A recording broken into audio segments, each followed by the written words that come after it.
Aí, o seu podcast. Apresentação: Roger Patrick. Caê, corpo, alma e espírito.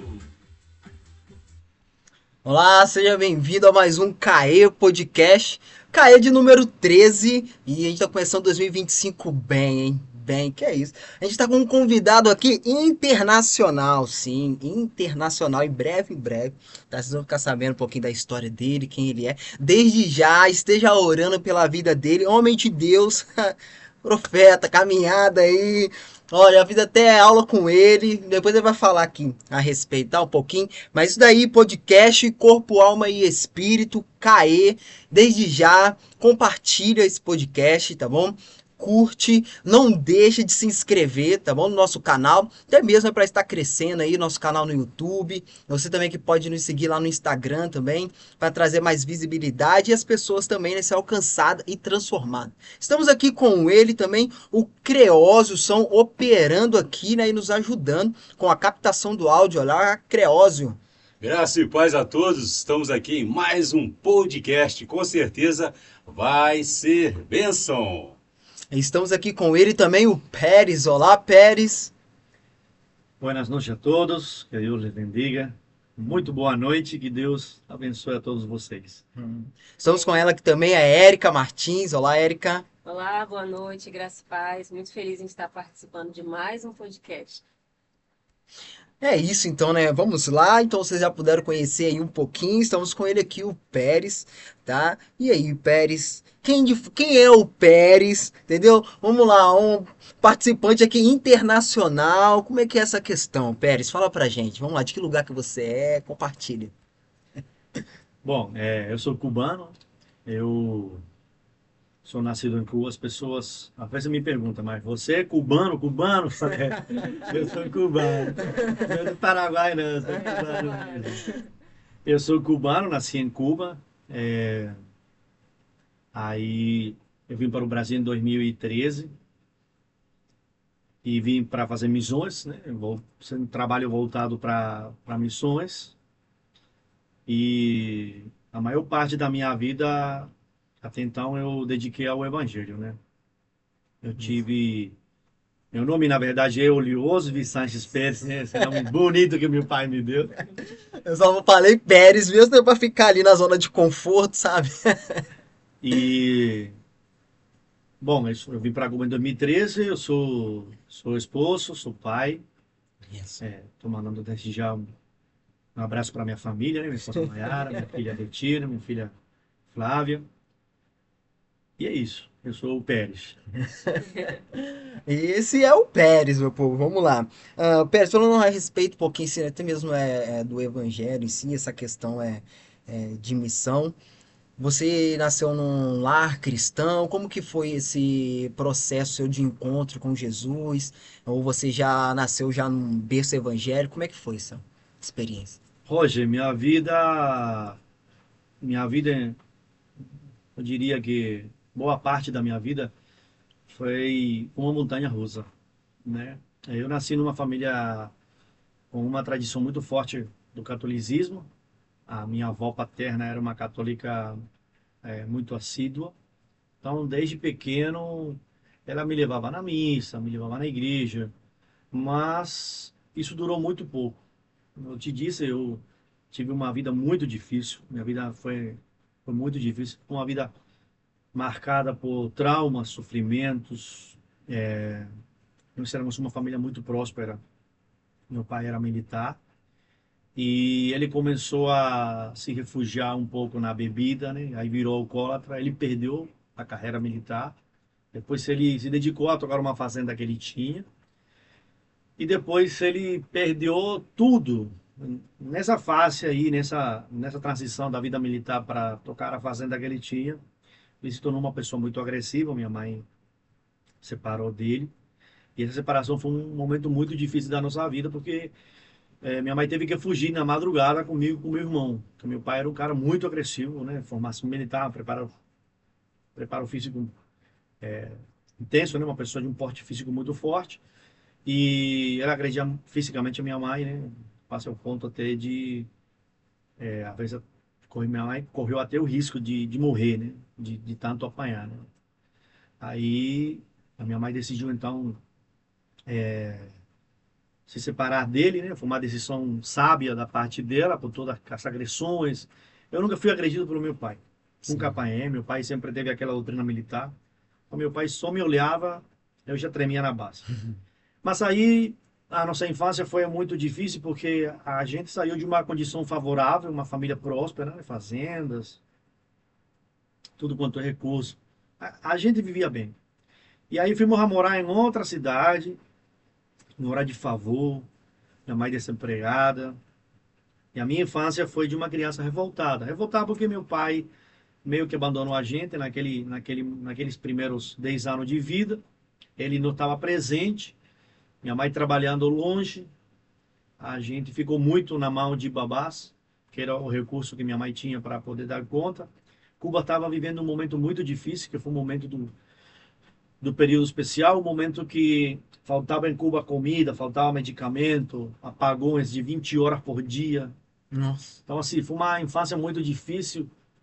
Eu acabei crescendo nessa situação aí, até que o meu avô paterno, ele decidiu participar mais da criação da gente. Porque ele estava vendo, né, que a gente estava indo para o mau caminho, más companhias. Então, eu tive uma infância muito triste, muito dolorosa. Uma infância onde eu passei muita fome. Muitas vezes eu fui dormir com fome. Muitas vezes a gente chovendo dentro de casa, chovendo, e nós dentro de casa a, molhava a cama, colchão, teto furado. Uma situação bem crítica, bem crítica. Então, assim, a minha infância foi muito difícil. Muito difícil. Por muito arroz.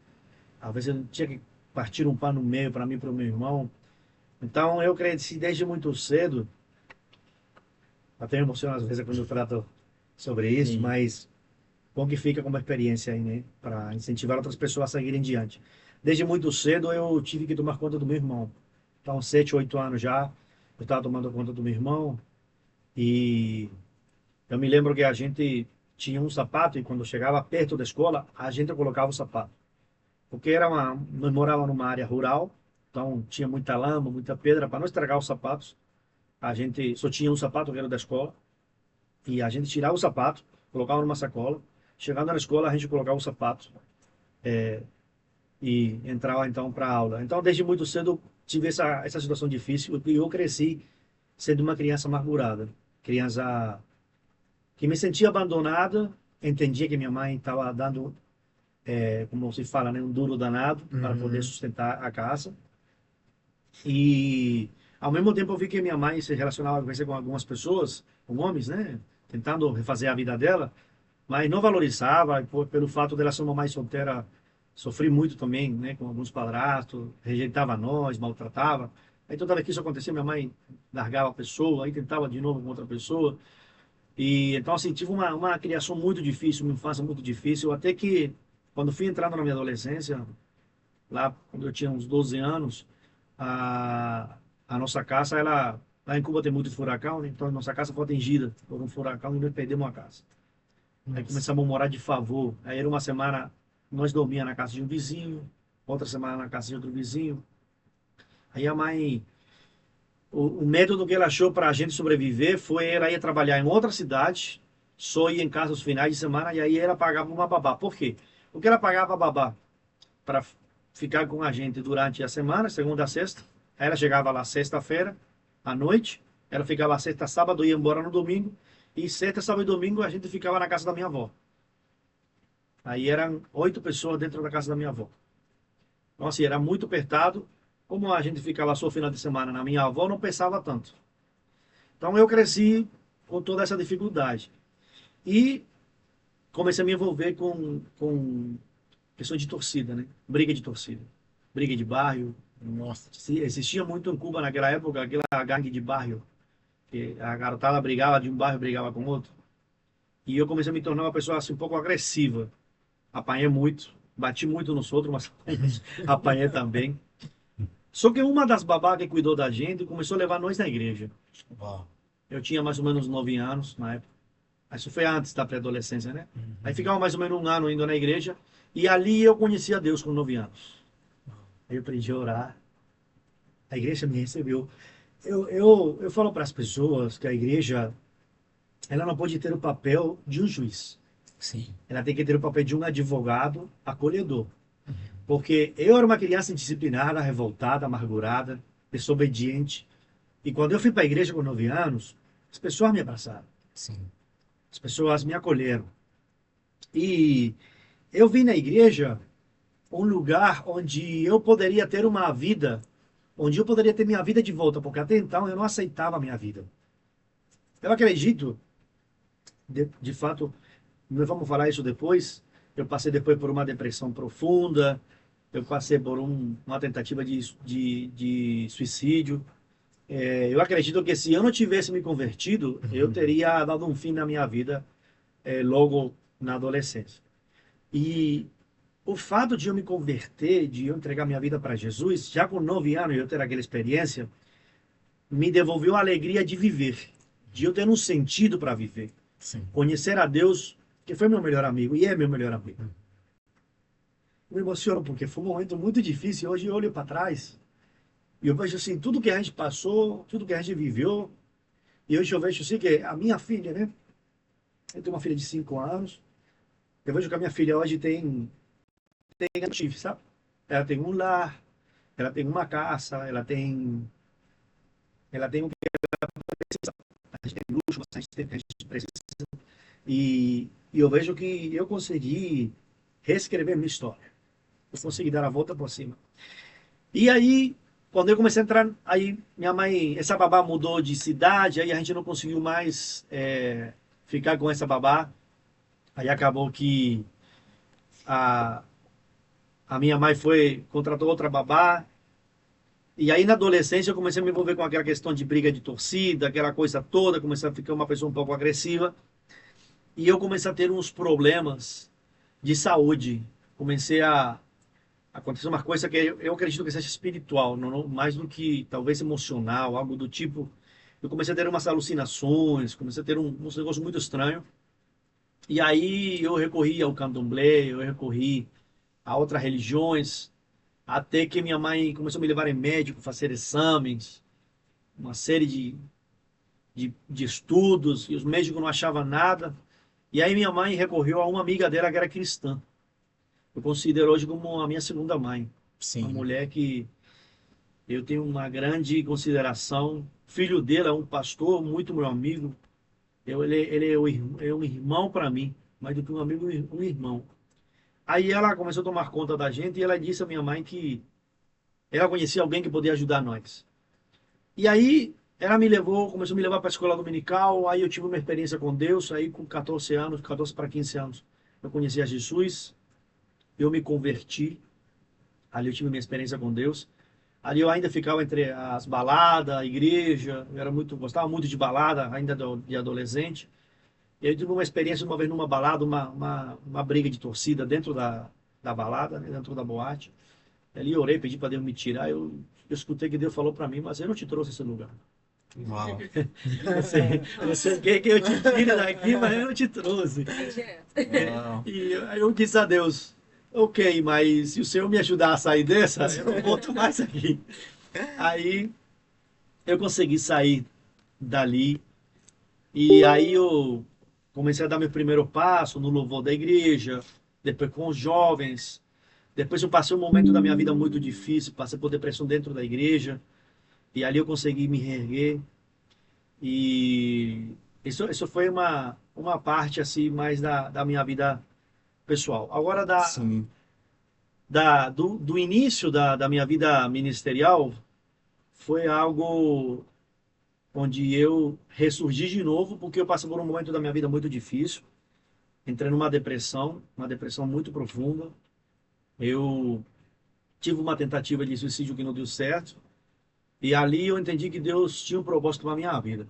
Eu digo muito para as pessoas, e eu comentava até com vocês, né, antes de iniciar o podcast, que eu tenho uma experiência tremenda com oração. Uau. As coisas que eu pedi para Deus em oração, não aquela oração de, Deus me ajude, sabe? Aquela oração onde a gente para, pensa, idealiza aquilo, entende o que aquilo vai representar para a nossa vida e então vai no joelho, sabe? Eu acho que é a materialização do sonho que ativa a fé. Todas as vezes que eu cheguei para Deus e eu orei e eu pedi algo, o Senhor concedeu para mim.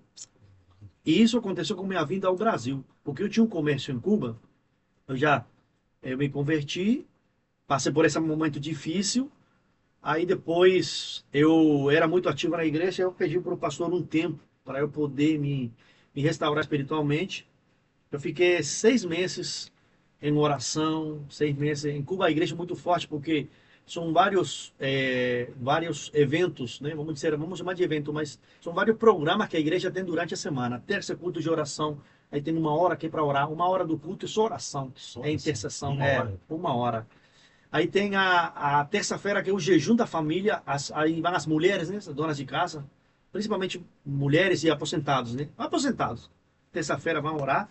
Na quinta-feira tem o estudo, que é mais ou menos 2 horas de estudo bíblico, onde o pastor, o pregador traz ali um estudo bíblico mais, uma palavra mais detalhada, né? Com detalhes mais teológicos, uma exegese mais profunda.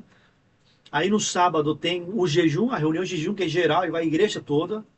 São 2 horas de oração intensa na igreja. À noite tem o culto das organizações, né? Mulheres, homens, adolescentes, jovens. Domingo, a escola dominical.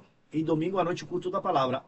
É interessante porque a escola dominical no Brasil não é um culto que vai todo mundo. As pessoas vão mais no culto à noite, de domingo à noite. Sim. Em Cuba já é o contrário. Em Cuba enche também domingo à noite, mas domingo de manhã a igreja lota. Escola dominical. É algo assim fantástico. Eu vejo algumas igrejas que não têm escola dominical e eu acho que é uma pena. Não, pena. Porque quando tu vê hoje os cristãos, os pregadores, os pastores que têm mais influência no meio cristão, são pessoas que têm uma base muito forte com a escola dominical. Escola dominical. Então eu vejo na escola dominical, eu vejo eu diria, que é um dos pilares da igreja. Olhado. Exatamente. Porque as crianças vão ali aprender, vão ali se nutrir daquilo, e elas vão levar isso para a vida. Exatamente. Que ali Então, fala a linguagem dela, né? exatamente. Eu quando, naquela época dos 9 anos, que eu comecei a frequentar a igreja evangélica, a igreja metodista, eu ia na escola dominical. Aí depois eu parei de ir na igreja, que não era mais aquela babá, não tinha mais ninguém para levar nós. Aí depois, quando adolescente, eu continuei indo. Então a escola dominical era um culto muito forte, um culto assim, de que acontecia uma coisa extraordinária, revelação, cura, um evangelho assim, como o de Atos 2, né? Sim. Que a Bíblia fala. E aí eu passei por essa depressão, passei por essa etapa difícil, fiquei 6 meses ali me restaurando, orando, buscando. Eu tive um acompanhamento pastoral muito bom. Roger, eu vou te falar que a minha família, o problema, depois a minha família conseguiu se unir de novo, mas a minha família, ela se dividiu muito. Com discórdia, problema, discussões. Então foi terrível essa divisão na família. E então eu fui uma pessoa muito sozinha sempre na vida. E eu tive pastores que eles me abraçaram, como se eu fosse um filho. Eu tenho um pastor, que é o pastor Alexis e Júnior, que a esposa dele se chama Júnior. Quando eu saí daquele momento de depressão, eles me acolheram na casa deles, eu morava com ele na casa pastoral. Pensa, hein? Ele tinha 2 filhos. Às vezes, quando eles iam para os institutos pastorais, eu ficava responsável pelos filhos deles. Eu levava na escola, fazia janta com os filhos. Eu já tinha o quê? Nessa época eu já tinha uns 20 anos, mais ou menos. O pastor me abraçou. Eu não tinha onde Metodista? morar. Metodista. Eu não tinha onde morar. E o pastor me levou para a casa dele. Aí minha mãe morava longe em outra cidade, aí a igreja ficava muito difícil para mim ir, porque em Cuba tem muito problema de transporte, não é como aqui no Brasil. Aí o pastor falou, você vai morar com a gente. Eu fiquei morando mais ou menos 1 ano com o pastor. Eu comia da comida da família pastoral. Aí ele começava a receber pregadores de fora, dos Estados Unidos, caravana de pastores de fora. Ele começou a me apresentar, ele me deu a oportunidade de eu ser o administrador da igreja. Então, eu saí de uma depressão profunda, com uma situação muito crítica emocional. Eu passei a ser administrador da igreja, mas eu já fazia outras coisas na igreja. Eu pregava, eu era coordenador do louvor, eu era vice-coordenador dos jovens. Então, eu sempre estive muito ligado com o trabalho na igreja. Você foi comparado a José, saiu do poço para governar. Ué. Foi Verdade. mais ou menos isso que aconteceu. Eu me lembro que uma vez eu disse ao pastor assim, o pastor, eu tenho uma vontade muito grande. Porque que acontece? Eu vivi uma vida muito difícil. A minha vida, até os 20 anos, foi uma vida extremamente sofrida. Sofrida demais, demais, demais. Até meus 20 anos, eu orei a Deus N vezes para Deus me levar. Deus, me leva, eu não quero mais viver. Para minha vida não fazia mais sentido. Só que eu tive experiência com Deus. E olha, hoje em dia, a gente tem que tomar muito cuidado no que nós vamos falar, para que o que nós falamos não seja um gatilho para outras pessoas. Sim. Mas eu vou abordar de uma maneira muito sutil, muito sábia, a minha experiência com a depressão. Porque eu cheguei a colocar em mim os assessores para acabar com a minha vida. E quando eu ia a executar aquele ato, Deus falou comigo ali. E o Senhor me disse assim, se tu fizer isso, você vai se perder. Mas se tu superar isso daqui, e eu vou te ajudar a superar, eu vou mudar a tua história. Isso foi com 20 anos. Eu digo para as pessoas que não há nada impossível para Deus. Aí às vezes a pessoa fala, mas é impossível porque Deus não fez. Não, não é que é impossível para Deus. É que Deus não fez porque ele sabia que não era o melhor para nós. Sim. E eu cheguei para o pastor, saindo dessa depressão, e eu comecei a trabalhar nessa parte de administração da igreja, e eu já envolvido nas questões também ministerial, louvor, enfim. Eu disse ao pastor, eu sinto um chamado muito grande de pregar para as pessoas. Então eu tinha pregado só uma vez. Aí ele me disse, bom, nós temos 5 congregações, eu vou te dar a oportunidade de você sair pelas congregações pregando. E assim o fizemos. Ele me deu essa oportunidade. Foi bom. E não somente foi bom, como que eu encontrei ali um sentido do que eu vim fazer nessa terra. Porque eu comecei a pregar com 20 anos, tinha até uma foto aí que eu não achei a foto, eu ia te mandar. Pesava 67 quilos, eu acho. Meu Deus. Você tá pensando quanto? Você. Eu, 60. Eu com a sua idade eu pesava 69, Aí, agora eu tô com 84. rapaz, eu tava que era só a capa do Batman. E aí eu fui numa congregação, que logo depois eu fui pastor missionário nessa congregação, fui pregar, e eu disse pro pastor, eu só quero ouvir, eu vou pregar, lá chama-se de campanha, né? Uma campanha, você sai domingo. E eu disse, pastor, eu só quero que no domingo de tarde ou no sábado, a banda, né, o ministério de louvor da igreja vá para ministrar. E o pastor apareceu lá com um ônibus, cara. O pastor Alex, aquele homem é surreal, ele é fora de série. Ele é cubano? Ele é cubano, ele está nos Estados Unidos agora, ele é pastor nos Estados Unidos. Aquele cara ressignificou minha vida e ele... Cara, eu vivi um muito, muito difícil, porque eu cheguei até na igreja com marca no pescoço, depois daquela situação. Ele olhar para mim, ele disse para mim... Eu fiquei muito envergonhado, sabe? Ele dizia para mim, falava assim, ó, Jesus, ele foi crucificado e ele mostrou suas marcas para as pessoas. Mas ele mostrou as marcas para as pessoas superar a dor e dizer assim, olha, eu sofri por você. Então, mostra a sua marca para falar para as pessoas que elas vão conseguir. E eu me emociono quando eu falo isso, porque eu tive dois momentos na minha vida onde eu vi que a minha vida se ressignificou. Uma quando eu comecei a pregar, quando eu comecei a falar para as pessoas de Jesus, e a outra quando eu fui pai. Eu achava que quanto mais velho nós fica, mais duro e mais insensível a gente fica. Mas, cara, quando você vira pai, É o contrário. é o contrário. E aí, pra variar, eu fui pai de menina. Aí quando eu olho pra minha filha, às vezes, que ela tá fazendo alguma pirueta lá, e eu vou olhar pra chamar a atenção, ela faz assim. Aí, Amolece. aí eu igual um pote de manteiga no sol, né? E aquele homem começou a falar para mim, cara, eu confio em você, eu sei que você vai ter um ministério de sucesso e tu vai ir longe e tu não vai ficar só nisso aqui. E aí eu comecei a coordenar também com os adolescentes. Então eu tinha um ministério muito próprio na igreja, eu comecei a pregar. Aí chegou uma irmã na igreja e pede para abrir uma congregação. Não, quero um pregador e tal, pastor, você que vai. Aí eu fui e tive muito sucesso. A igreja cresceu rápido, tivemos um bom grupo.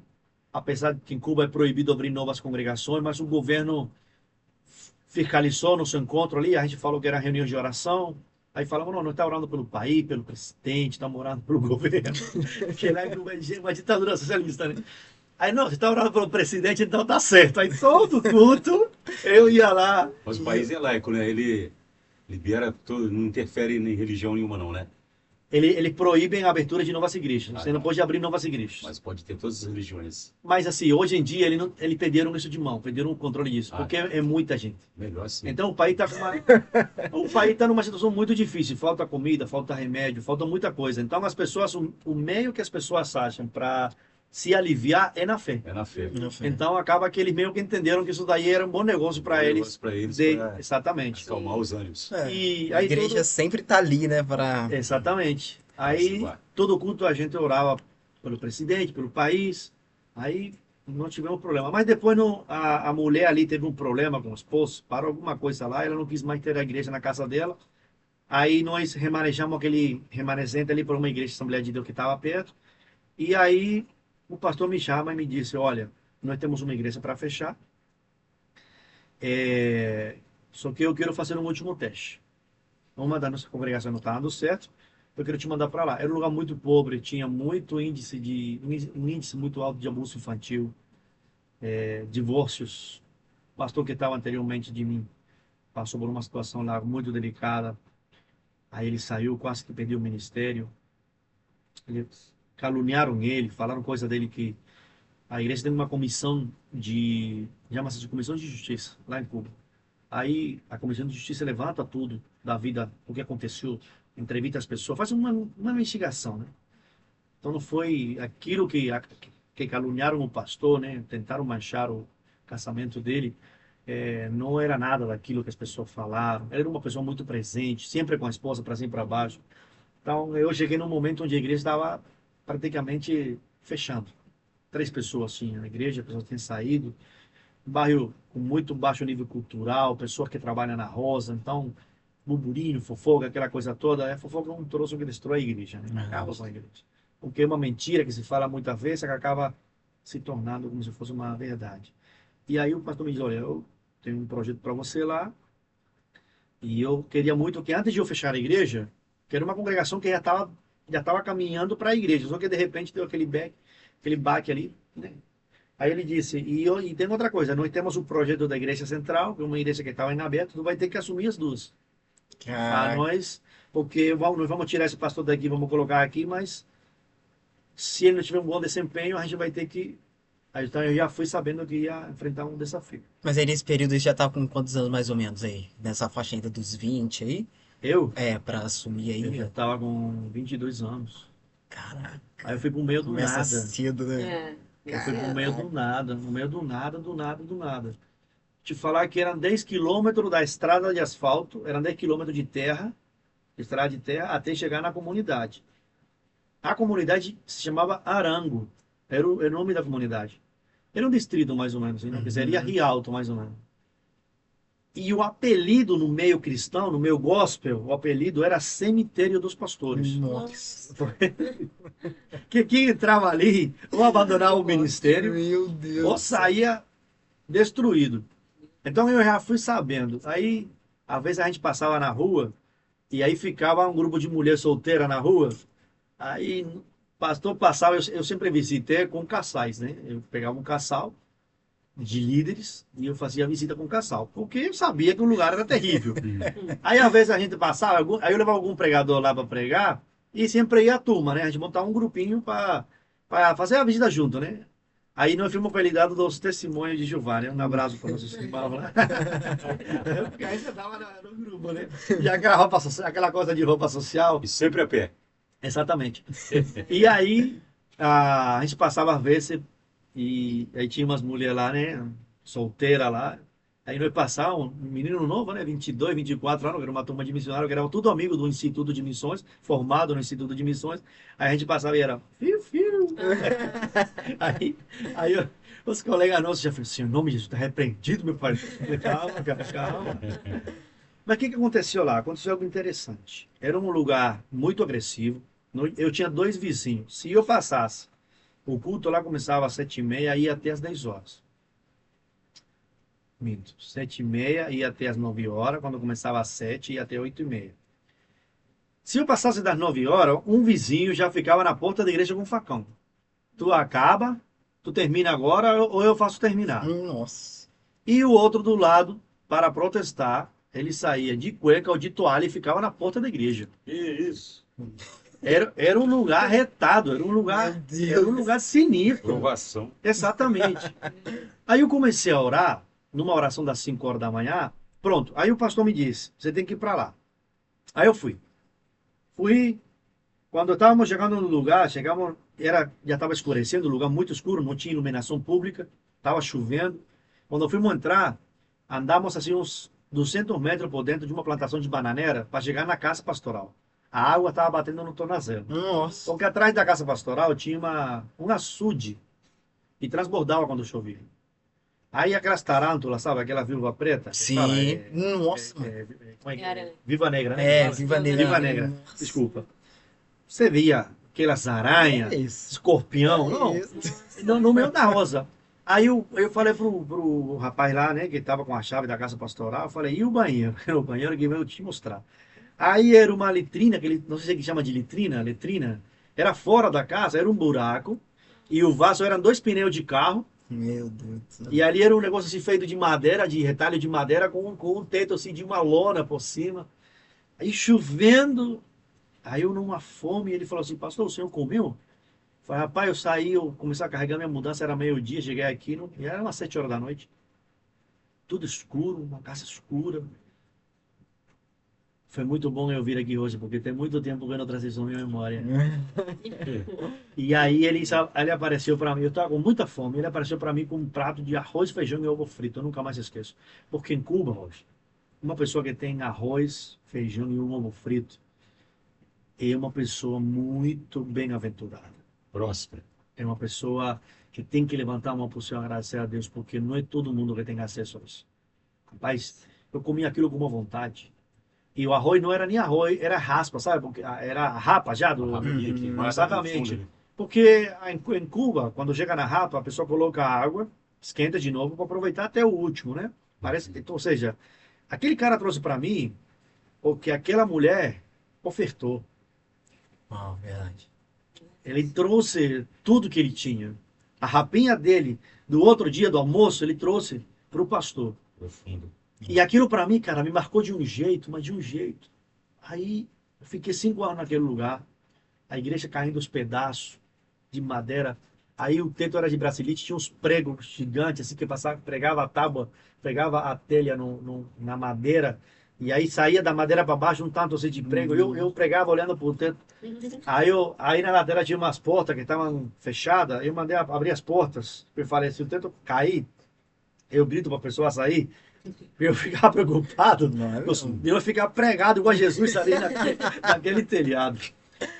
E aí fiquei 5 anos ali, o Senhor me honrou. Nós tivemos um grande sucesso. As mulheres dos caras que eram problemáticos se converteram para Jesus. Ah, Aí o cara do lado, o que ficava de toalha amarrada na porta da igreja para provocar, ele cedeu um terreno que ele tinha atrás da casa da igreja, do templo no caso, né? Que não é templo, né? Era uma casa que usava como templo. E ali, ele cedeu, me vendeu na verdade, né? Ele nunca vendeu para ninguém. Não, eu vou te vender. Vou te vender porque minha mulher briga muito, pastor. Depois que essa mulher foi para a igreja, essa mulher virou um anjo. Essa mulher não se sente dentro de casa. Aí você, que não ia deixar a mulher para a igreja, pensava que está perdendo. E aí ele, não. Aí eu falei assim, Pancho era o apelido dele. Eu falei, Pancho, nós temos um jantar em Natal. Esse jantar nós cobramos um valor simbólico para ajudar nos custos. Porque nós recebemos uma doação, mas não dava para tudo. Ele, vamos comprar um pernil, vamos assar ele. E nós vamos fazer uma festa aqui, eu quero que tu venha com a tua esposa. Marta é o nome da esposa. Ele, pastor, o senhor vai me chamar? Nunca ninguém me chamou numa festa da igreja.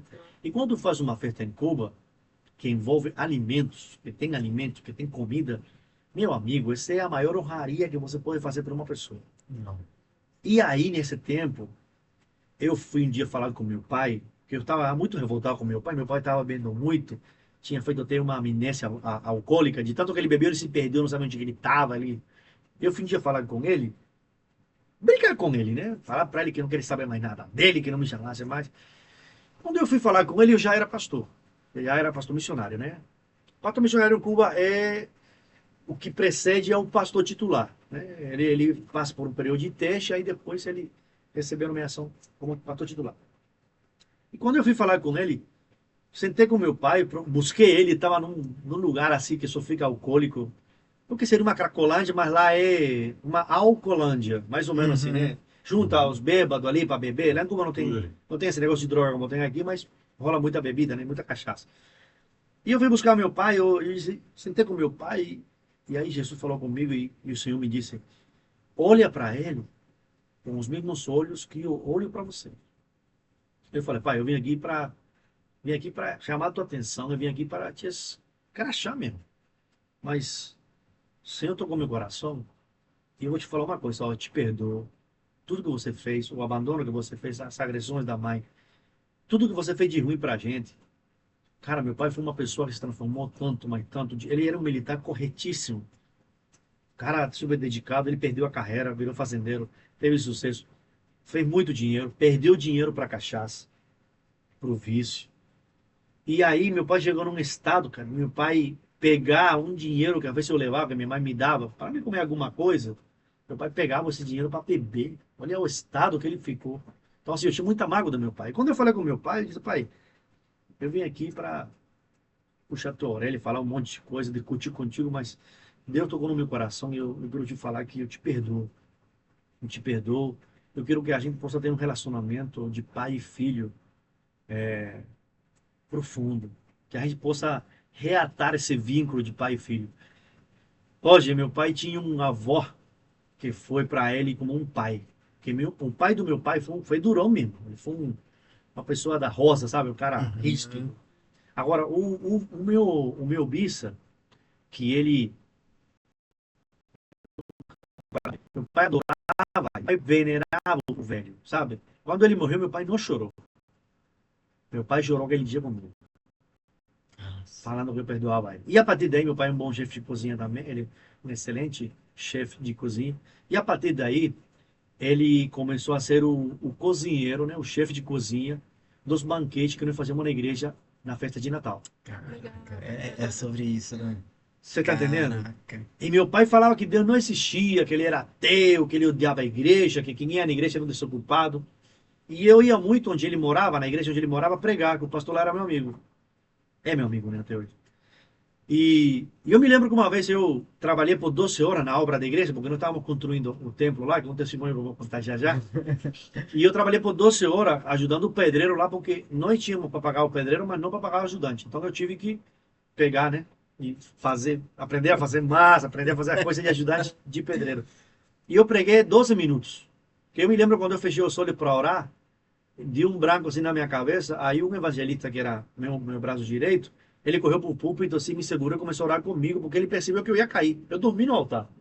Porque a noite anterior, nós estávamos de vigília, fomos dormir 1 hora, acordamos 6 horas, ou seja, dormi 5 horas. Ficamos 12 horas, aquele dia foi muito intenso. Descarregamos um caminhão de tijolo, de blocos, trabalhamos, fizemos massa. Então eu estava morto. Eu fui pregar aquele dia por compromisso, eu preguei 12 minutos. Aí ele me segurou assim, começou a orar em voz alta, tipo, para mim acordar, né? E ele falou assim: faz o apelo logo, que o senhor não está em condições de continuar aqui. Eu realmente estava muito cansado. Quando eu olhei assim, meu pai estava no final da igreja. Aí eu comecei a orar e eu falei assim: olha, se tem alguém aqui que tem um coração fechado, amargurado e quer receber uma oração, a pregação era sobre isso. Sobre abrir o coração para Jesus mudar a tua vida. Possa vir aqui na frente. Eu fiquei com os olhos fechados, não conseguia quase abrir os olhos. Tão cansado que eu estava. Acho que a minha pressão baixou também. E eu comecei a ver a igreja aplaudindo e glória a Deus, e a pessoa glorificando, e eu escutava a pessoa chorando. Falei: aqui levantou um paralítico, né? Porque aconteceu alguma coisa. Quando eu olhei, meu pai na frente da igreja. Bêbado, mas bêbado, bêbado, bêbado, bêbado. Porque eu senti o cheiro de álcool sem abrir os olhos. Quando eu li assim, estava mais ou menos nessa distância. Meu pai com a mão levantada assim e as lágrimas caindo. Aquilo para mim foi um divisor de água. E ali naquela hora o Senhor falou para mim: trabalha para mim que eu vou trabalhar na tua família. Só que tem um detalhe. Isso foi depois que eu fiz a farsa com meu pai, que eu falei que eu perdoava ele. que eu falei para ele que eu estava olhando para ele com os olhos de Deus. Ele viu em mim, naquela atitude, ele viu a graça de Deus. Porque não tem outra explicação. Um cara com formação militar, extremamente ateu, nunca acreditou em nada. Num culto, de repente, tudo bem que ele estava bêbado, mas nem bêbado, quando ele ficava bêbado, ele ficava pior ainda. E ele dar aquele passo ali, para mim aquilo ali foi um divisor de água, sabe? E comecei a ver que o Senhor estava, de fato, trabalhando. Então, esse tanto de experiência que eu tive, que se entrelaçava ali a minha vida ministerial, minha vida pessoal, minha mãe também, que é uma católica muito assídua, mas quando o bicho pegava pro lado dela, ela me ligava, aí, faça uma oração aí.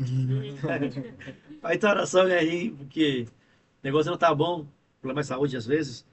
E um dia orando, o Senhor falou para mim assim, derruba essa igreja, derruba esse local aí que eu vou te honrar. E eu cheguei, juntei com a liderança da igreja e falei, olha, eu estava orando, o Senhor falou para mim isso e isso. Aí eu vi que alguma pessoa coçou a cabeça assim, né, porque nós não tínhamos dinheiro para aquilo. Aí uma irmã da igreja falou assim, pastor, que era a coordenadora das mulheres. Pastor, o senhor chegou aqui, nós tínhamos 3 pessoas só. Nossa igreja já está, na época tinha uns 40, 42 pessoas. Para você entender, em Cuba uma igreja média é 30 pessoas. Uma igreja pequena em volta de 20 pessoas mais ou menos. Uma igreja média grande é a partir de 40, 50 pessoas. Uma igreja grande tira em torno de 100 pessoas. E aí quando tu pega uma igreja aí de 2000, que tem alguma lá, é uma igreja que eles chamam de... Esqueci o termo que eles usam lá. Igreja metropolitana, igreja mega, um negócio assim. Então, eu tendo 30 e pouca pessoas, a minha igreja era considerada média. Aí ela disse, pastor, o senhor chegou aqui com uma visão, porque foi assim, eu cheguei, primeiro culto, 7 pessoas. Segundo culto, 13. Terceiro culto, 14. Aí foi. E eu vim com uma pegada, a outra parte que eu queria também comentar, é a importância de você se identificar com as pessoas e você falar numa linguagem corporal, uma linguagem verbal, e até uma linguagem não verbal, do jeito que ela possa entender. Sim. Porque eu vim de uma igreja de muitos pregadores renomados, uma igreja onde saíram muitos pastores, uma igreja teologicamente forte, e aí a pessoa começava a pregar, usava muitos termos teológicos, muitos termos mais de voltar para a exegese bíblica, e a igreja entendia. Só que tu chega numa comunidade, pessoas pobres, quase ninguém tem nenhum ensino fundamental praticamente. Tu começa a falar daquilo, eu lembro de uma vez que eu estava falando numa pregação, eu usei os termos espirituais, os termos teológicos, e eles ficaram assim me olhando, perdidos. Eu reparei que eles estavam perdidos. Eles não estavam entendendo o que eu estava falando. Aí eu disse para eles, então, irmãos, é mais ou menos assim. É como, por exemplo, a gente não pode ser igual a enxada. Porque tem um ditado em Cuba que diz que tu não pode ser igual a enxada. Mas por quê? Porque a enxada é só para você, né? Você usa a enxada só para você. Puxa para você. Exatamente. Então não podemos ser cristãos enxada, que só puxa para nós. Não temos que ser o cristão da pá. Por quê? A pá ela carrega Distribui. e distribui. Caraca. Aí eles... Entendeu? Eles começaram a entender e usavam muita roupa social. Porque, o que acontece? Nós éramos muito pobres, porém na adolescência, nessa etapa que eu comecei a me envolver com briga, confusão, minha mãe conhecia um alemão, que estava em Cuba tirando férias, se apaixonou na minha mãe gostou dele e ele disse, olha, eu vou te dar dignidade. Tu não tem casa, eu vou te dar casa. Seus filhos não têm roupa, eu vou te dar roupa. Pode, eu dormi no chão um dia, no outro dia eu estava dormindo numa mansão, num quarto de 20 metros quadrados, num colchão de espuma de 30 centímetros. A minha vida mudou da água para o vinho muito rápido. Então aí eu já com dinheiro, problemático, potencializou aquilo. Até que eu voltei para Jesus na adolescência, aí já minha vida mudou. Então minha mãe viajava muito para fora e trazia roupa. Então o meu status social era de rico Cuba. E eu tinha muita roupa bacana. Só que eu sempre fui uma pessoa... Repara para tu ver se já tu me viu com alguma blusa escandalosa. Tu nunca vai me ver com uma blusa chamativa. Essa aqui é minha vibe. É blusa lisa, no máximo alguma coisa. algum letreiro assim, eu pesquiso muito, já antes de comprar essa blusa aqui, eu fui ver a tradução. Também faço isso. É Exatamente. necessário, né? Eu quero saber a E tradução. a mensagem dessa blusa é assim, seja você na sua essência, seja livre você na sua essência. E eu entendo isso pela parte do princípio cristão, né? De ser nós mesmos, do nosso jeito, alegre. Imagina a Erika tentar te mudar. Você que é um cara alegre, né? Você que é um cara, assim, carismático, né? Igual você querer mudar o jeito dela. A gente molda a nossa personalidade para ter uma convivência boa. Mas a nossa essência, a gente não tem como mudar. Então, eu comecei a parar de vestir social e comecei a vestir roupa informal. Porque em Cuba isso era tido como uma irreverência. Só que eu comecei a usar isso e fui criticado, né, por meus colegas. Ah, tu tá relaxando, toma cuidado. Porque as pessoas da minha igreja, eu conheci identificar, por exemplo, o irmão Hermes, era o esposo da irmã que era coordenadora das mulheres. Eu sabia que o Hermes vestia uma camisa amarela, que era só aquela camisa. Eu sabia que a irmã Margares, que é a esposa dele, usava uma blusa verde, uma amarela e uma marrom. Eu sabia que o irmão Alexandre, que era um cara solteirão, que já tinha mais possibilidade, ele tinha 4 camisas. Mas eu sabia qual ele era. Era uma xadrez, era uma lisa, era uma branca, era isso. Então eu conhecia os irmãos pela roupa. E eu comecei a doar minha roupa. Isso foi um problema, porque a minha mãe começou a ficar brava. Eu trago roupa para você, você dá roupa para você. Aí quando eu ia para esse Instituto de Missões, eram 3 dias, né, numa imersão, começava 5 horas da manhã com oração até às 7, aí começava as palestras, intercessão, palestra, intercessão, e assim ia até meia-noite. Eram 3 dias nessa imersão aí. Eu tinha missionário que chegava com uma sacolinha com as escova de dente, umas cuecas e umas meias, porque ficavam com a mesma roupa os 3 dias. Aí esse ser humano aqui não conseguia lidar com aquilo e eu doava minha roupa. Eu dava minha roupa. Então, eu comecei a mudar minha vestimenta, né? Claro, eu não usava roupa assim, né? Que iria a denegrir a imagem. Mas eu comecei a vestir o que ele vestia. Comecei a trabalhar na Rosa, para poder me aproximar deles. Então, a nossa igreja ali foi um sucesso. Foi um ministério muito próspero. Derrubamos a igreja, né? Jogamos no chão. Ficamos mais ou menos quase um ano com aquela igreja no chão. As pessoas passavam em frente e zombavam da gente. Aí, pastorzinho emocionado. Pastorzinho emocionado derrubou a igreja. Tá até hoje. Só que aquilo foi uma estratégia por quê? Porque a igreja chegou num nível que ela precisava romper. Tava bom, mas não precisava romper. Não precisava ir para outro nível. Crescer, amadurecer a convivência, porque tinha muita picuinha. Imagina, né? Lugar pequeno, fulano disse, fulano falou. E como nós tínhamos muitas pessoas, né? Umas 30 pessoas é considerado muito em Cuba, por conta dessa questão da dificuldade com o governo, de se congregar, nós criamos 2 casas culto, ou seja, em 2 extremos do bairro, nós criamos 2 pontos. Aí terça e quinta era no lugar, sábado e domingo era em outro. O que aconteceu? As pessoas daquele canto, que não frequentavam aqui, começaram a frequentar. E vice-versa. Os daqui que não frequentavam lá, começaram a frequentar aqui. Só que aí, quando o culto mudava para outra casa, que era uma casa de som, com uma mesa de som pequenininha, cabia o microfone em na época era CD, né? Aí eles começaram a ir de um lado para o outro. Essa convivência na casa, por ser um ambiente informal, gerou ali uma conexão muito grande entre os cristãos. Um dia o pastor me liga, o pastor da sede, seria o superintendente. Olha, estou com uma caravana aqui de americanos e eles querem te conhecer. Falou-se muito aqui do seu trabalho. Porque quando eu saí da igreja central, fui para a congregação, eu era coordenador dos adolescentes. E nós começamos com 6, 7 adolescentes, deixamos lá 40 e poucos adolescentes. E as mães foram lá na igreja, assim, fizeram uma reunião com o pastor, porque não queriam que eu saísse. Porque os filhos dela, que eram rebeldes, que estavam com más companhia. No projeto de trabalhar com os adolescentes, tinha uma irmã que trabalhava com as meninas e trabalhava com os meninos. No domingo a gente jogava beisebol, que é o esporte em Cuba. Na sexta-feira a gente ia no monte orar. E aquilo era uma aventura. Monte, barro, sobe um negócio meio do mato. Então o adolescente gosta desse ambiente de aventura. Então, falou ali, né, do projeto. Então, nós temos um missionário que está num lugar muito afastado. Cara, foi uma coisa assim, muito parecida com o que aconteceu com Mefibosete. Sabe? Ó, tem alguém da casa de Davi, da casa de Saul, do Jonathan. Davi falou, não falou? Tem alguém da casa de Saul que a gente possa honrar? Sim. Tem. Também foi você, o cara paralítico. eu estava muito ruim das pernas mesmo, porque espiritualmente a gente estava forte, mas a condição da igreja já estava apertada, eu estava morando de favor com os irmãos, e eu já estava percebendo que eu estava um pouco meio que atrapalhando a privacidade dos irmãos, ainda que eles me recebiam. E era maior satisfação. Eu tinha duas casas, duas famílias que eu dormia assim, terça, quarta e quinta numa casa, quinta, sexta, sábado e domingo em outra. Os irmãos eram muito hospitaleiros, sabe?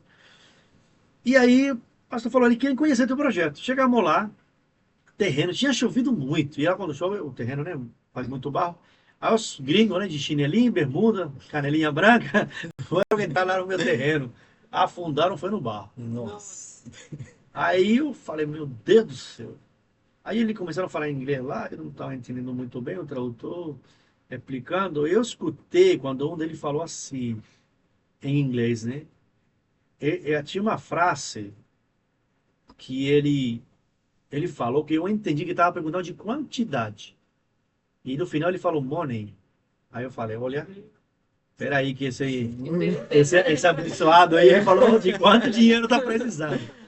Aí o pastor que conhecia mais ou menos, né?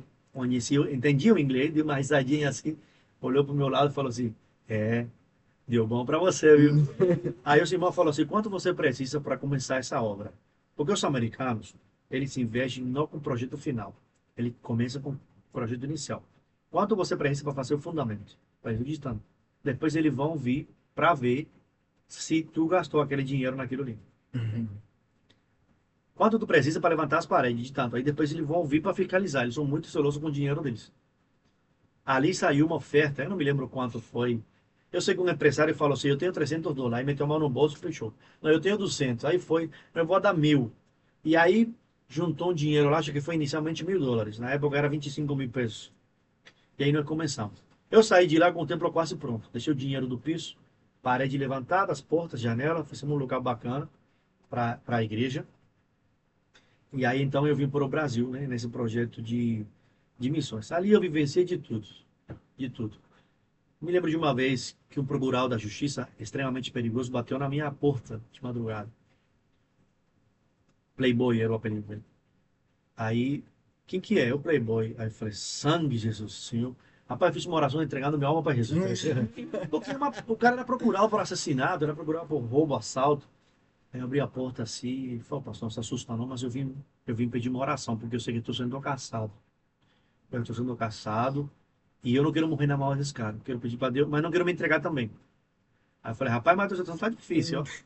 Tá difícil. Nem Porque outro. você não quer morrer, mas você não quer se entregar. E eu ali já, Jesus, mas falei, imagina a polícia numa campana, chegar aqui, pegar esse homem na porta da igreja.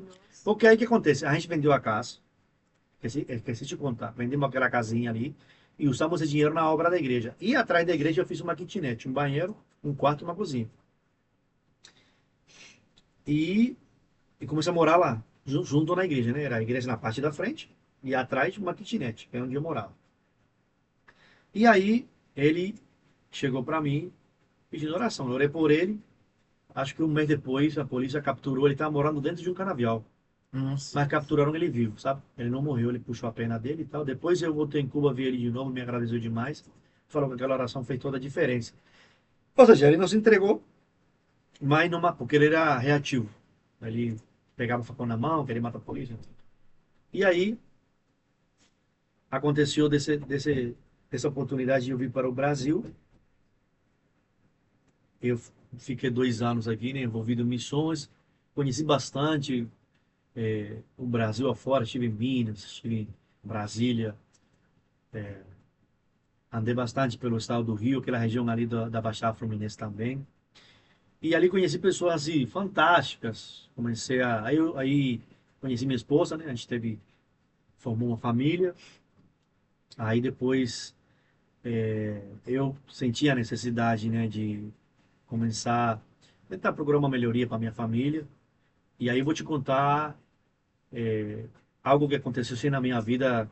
Foi um salto, né? Porque eu saí vamos dizer assim, de um envolvimento 100% com a obra de Deus para cuidar da minha família. Uhum. E aí eu tive que, né, ir a trabalhar no celular para poder dar conta do que eu precisava para minha família. Mas eu quero contar um pouco também do testemunho da Betina. Mentira. Porque Verdade. antes da Betina nascer, muito antes, lá em Cuba, uma irmã da igreja chegou para mim e falou assim: eu tive um sonho com você. Eu tive um sonho onde você ia ter duas filhas. Eram duas meninas de um cabelo comprido. Caraca, bem isso, esse. E a pequena, a Não. caçula, ia ser muito, era muito tua cara. Ela falou assim: parece muito com você. Eu casei com a Maiara, eu tenho a Maíra, que é filha da Maiara, mas eu tenho como se fosse minha filha. Ela tem sempre teve um cabelão comprido. E a Betina veio com. Isso estou te falando com uma diferença de, sei lá, 8, 10 anos depois. E a Betina também com aquele cabelo comprido dela, que tem um cabelo muito bonito. E parece muito comigo, né? Parece muito comigo. Só que quando a Betina nasceu, volto naquela frase. Tudo o que nós pedimos a Deus em oração, crendo, nós vamos receber. Eu sempre orei muito a Deus pela minha família. Hoje, eu estou falando aqui, te contando da minha vida, mas não, nem deixei você falar muito, né? Você fazer uma pergunta. Beto, que isso? Meu Mas Deus, assim, não, fica. não, tá dentro. Agora eu vou dar uma de dono do podcast. Fica à vontade para fazer pergunta. Ah, que isso. Quando a Betina nasceu, quando a Mayara engravidou, eu comecei a. Eu te disse que nada na minha vida foi fácil. Até mesmo minha vinda para o Brasil, porque eu comecei a fazer os papéis para vir para o Brasil em março. Foi negado o visto. Eu consegui o visto em outubro. Caraca. Ou seja, março, abril, maio, junho, julho, agosto, setembro, outubro, 8 meses para chegar no Brasil. Aí fiquei 2 anos com o visto de missionário no Brasil, visto religioso, para poder ter o visto permanente e o permisso de trabalho.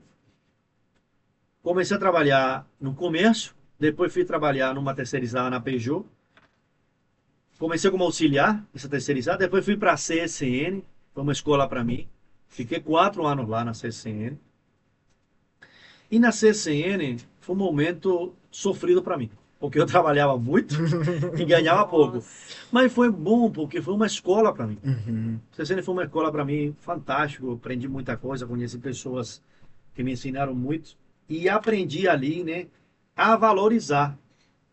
Aí depois, bom, a Betina nasce nesse período, a Mayara tem umas complicações na gravidez e a Betina nasce prematura extrema de 26 semanas, né, 6 meses.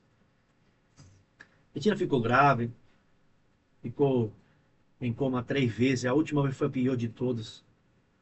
Eu suspeito que a Betina tenha pego Covid dentro da UTI. Porque ela estava bem, de repente ela pegou uma pneumonia, complicação respiratória, tudo sintoma do Covid, né? Eu me lembro que uma quarta-feira fizeram um exame e o médico disse para a Mayara que, para nós, né? Falou, olha, eu fiz um exame aqui, eu não gostei e não vão precisar entubar a Betina. Quando? Agora. Aí tiraram nós correndo, veio muito médico, enfermeiro, com um carrinho com um kit assim, trazendo para entubar a Betina, tirar nós dali de dentro, enfim. Foi uma situação assim, bem difícil para nós, Mayara chorando, e eu tentando ser forte. E a Betina ficou grave, isso foi na Semana Santa, na quarta-feira. Na quinta-feira o médico olhou, ela piorou, ela está no estado crítico.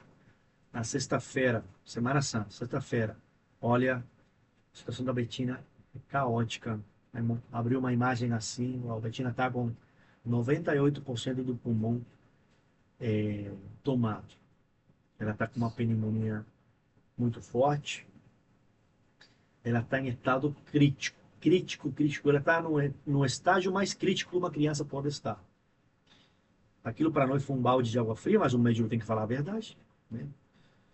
E ali já tinha morrido umas crianças anteriormente na UTI, foi um momento muito difícil para mim. Mas eu sempre fui muito otimista, porque a Betina, para a nossa família em geral, Uhum. mas para mim em particular, a Betina não era somente uma figura. A Betina era uma promessa Sim. de Deus na minha vida. E eu costumo dizer que a promessa de Deus na nossa vida, ela se cumpre. Ela não fica pelo caminho. Ela só não se cumpre se a gente sair da vontade de Deus e for muito longe. Mas até a vez assim a promessa de Deus prevalece. E a Betina começou a ficar grave, grave, grave. Sexta-feira, nós ficamos no hospital de 8 e pouca da manhã até meia-noite. E meia-noite nós estávamos voltando para casa de carro, Mayara chorando muito. Eu falei, Mayara, nós estamos na Semana Santa, porque foi uma correria tão grande, uma angústia tão grande, que a gente não sabia nem onde nem que época do ano a gente estava. Não é que não sabia, que a gente não tinha cabeça para raciocinar. E Mayara, estamos. Falei, então, hoje é sexta-feira, né? Sexta-feira da Paixão. Sexta-feira, quando Jesus foi crucificado. Falei, Mayara, eu já entendi tudo. Ó, a Betina começa a se complicar a partir de quarta-feira. Quinta-feira ela fica ruim. Sexta-feira ela piora. Tá o crítico, não tá? Tá. Falei, Mayara, o que o Senhor quer ensinar para nós é o processo do caminho de Jesus. Uau. Jesus, na quarta, estava fluindo, estava se preparando, né? Na quinta-feira, é aquela ceia. Uhum. Ali ele é entregue, já começa a complicar para Jesus ali. Foi o que aconteceu com a Betina.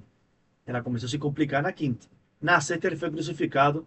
Na quinta a Betina estava praticamente 100% por aparelhos. A Betina estava por aparelhos. E eu aprendi a decifrar os gráficos. Eu sabia que o traço verde era a Betina respirando. O traço vermelho era o aparelho. E era assim, 10 traços vermelho, um traço verde. Ou seja, a Betina estava vivendo por aparelho. Foi aparelho. Caraca. E aí falei para Mayara, olha, vai ser assim. Amanhã, que é o sábado de aleluia, Uhum.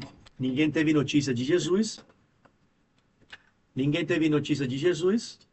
Eu falei para Mayara, amanhã a gente não vai ter notícia da Betina. Nem vai piorar, nem vai melhorar. Uhum. No domingo vai ser a primeira boa notícia.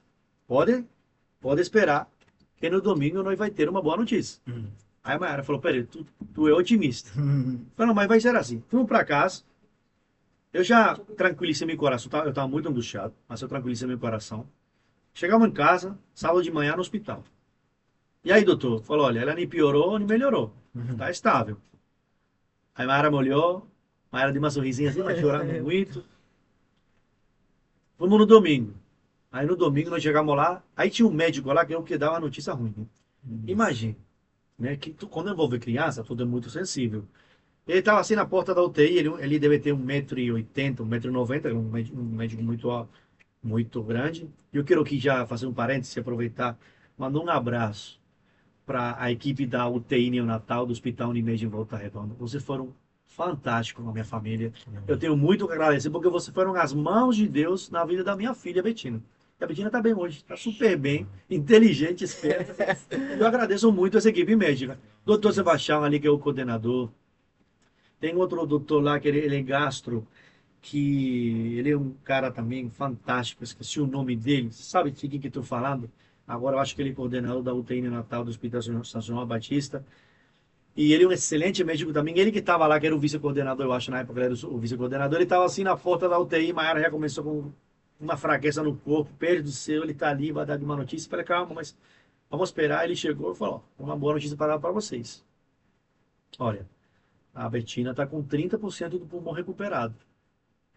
Aí, Maiara, ai, mas saindo. Eu falei, Maiara, calma, porque olha só, ela estava com 98% do pulmão tomado. Agora ela tem só 70%, ou seja, ela recuperou 30% Uhum. do pulmão. Aí eu comecei a ver, né? Tipo assim, 3 trazinhos verde, 10 vermelho, ou seja, já estava respirando um pouquinho mais por si só. Aí beleza, aí começou a evoluir, a Betina começou a evoluir. Falei, Maiara, o que eu te falei? Falei que domingo seria a primeira boa notícia, né? Não foi domingo Sim. quando Jesus ressuscitou? Aí na terça-feira à noite, segunda-feira ela evoluiu um pouquinho. Quando foi terça-feira à noite, ligaram para o meu telefone. UTI Neo. Roger, eu fiquei tão nervoso que eu não conseguia acertar. Minha mão tremia tanto que eu não conseguia acertar para aceitar a ligação. Caraca. Oi. Primeira frase foi, papai, não se assusta não, que não é notícia ruim. Ah. Foi que foi, a Betina acordou do coma e ela mesma tirou ela se desestubou, ela fez a extubação, ela tirou o tubo do respirador. Caraca. E quando eu fui colocar de novo, ela não deixou, de jeito de maneira. Ela brigou ali, não deixou. Eu fui olhar, eu vi que ela estava respirando bem. Daí para frente, foi só um ramp-up, né? Que é um termo que se usa no ambiente industrial. Significa só ascender. Só ascendente, né? Então, assim, ela foi melhorando. E o nosso presente dos dias do namorado, do ano 2020, para mim, para Maiara, foi a alta da Betina. Dia 12 de junho, a Betina recebe alta Caraca. do Hospital Da hora. Unimed. E aí tem mais uma coisa para te contar. nós começamos a fazer uma bateria de exame para descobrir se a Betina teria sequela ou não. Por isso que eu te falo que a promessa de Deus, ela se cumpre na vida da pessoa. No dia que nós recebemos o diagnóstico que a Betina estava 100% ok, que não tinha sequela, nós fomos para Resende buscar a Flávia.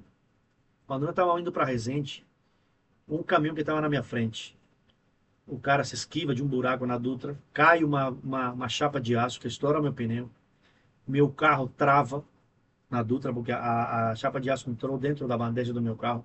Uma carreta que vinha atrás de mim, o carro parou de repente.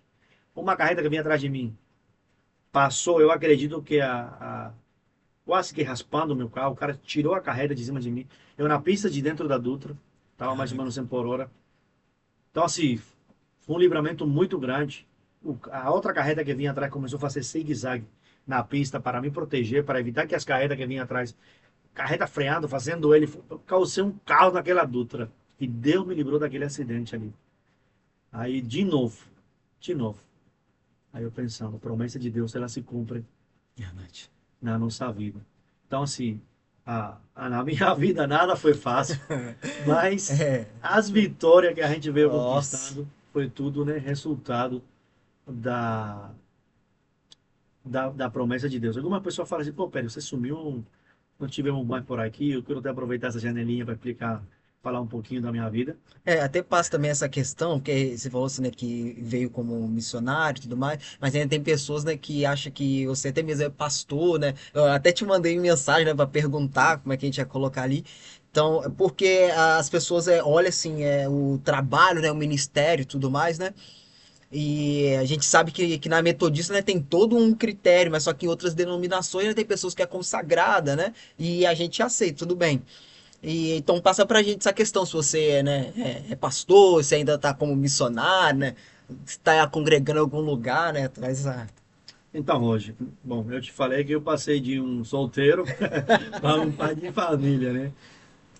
O que que acontece? Eu comecei a estudar teologia, na época, acho que foi no primeiro ano de estudo, eu fiquei desempregado, não tive mais condições de pagar a faculdade. Uhum. Eu tive que trancar. Aí, viver de um trabalho missionário da igreja é complicado. Sim. Você tem que ter toda uma rede de apoio, tem que ter Aí. tem que ter. E hoje em dia, Roger, é muito complicado as pessoas entenderem a importância e a relevância de um missionário. Eu queria aproveitar a oportunidade. Olha, Isaías 52 relata o papel do missionário como formosos são sobre os montes os pés dos que anunciam as boas novas, que faz ouvir a paz, do que anuncia o bem, que faz ouvir a salvação, do que diz a Sião, o Deus teu reino. A Bíblia classifica o missionário como alguém que formosos são os pés. E nós podemos citar aqui N exemplo de passagens bíblicas onde a Bíblia vai falar sobre missões, sobre a importância e a relevância de um missionário. E eu classifico missões como algo que é um propósito de Deus, tem todo um projeto, e aí envolve não só o propósito de Deus. Qual é o propósito de Deus com missões? É pegar uma pessoa, deixar ela full time, ou talvez middle time, né, que é meio tempo, para fazer aquilo que as pessoas, hoje no meu caso, eu não posso fazer, que é o que você faria. Então, qual é a ideia da missão?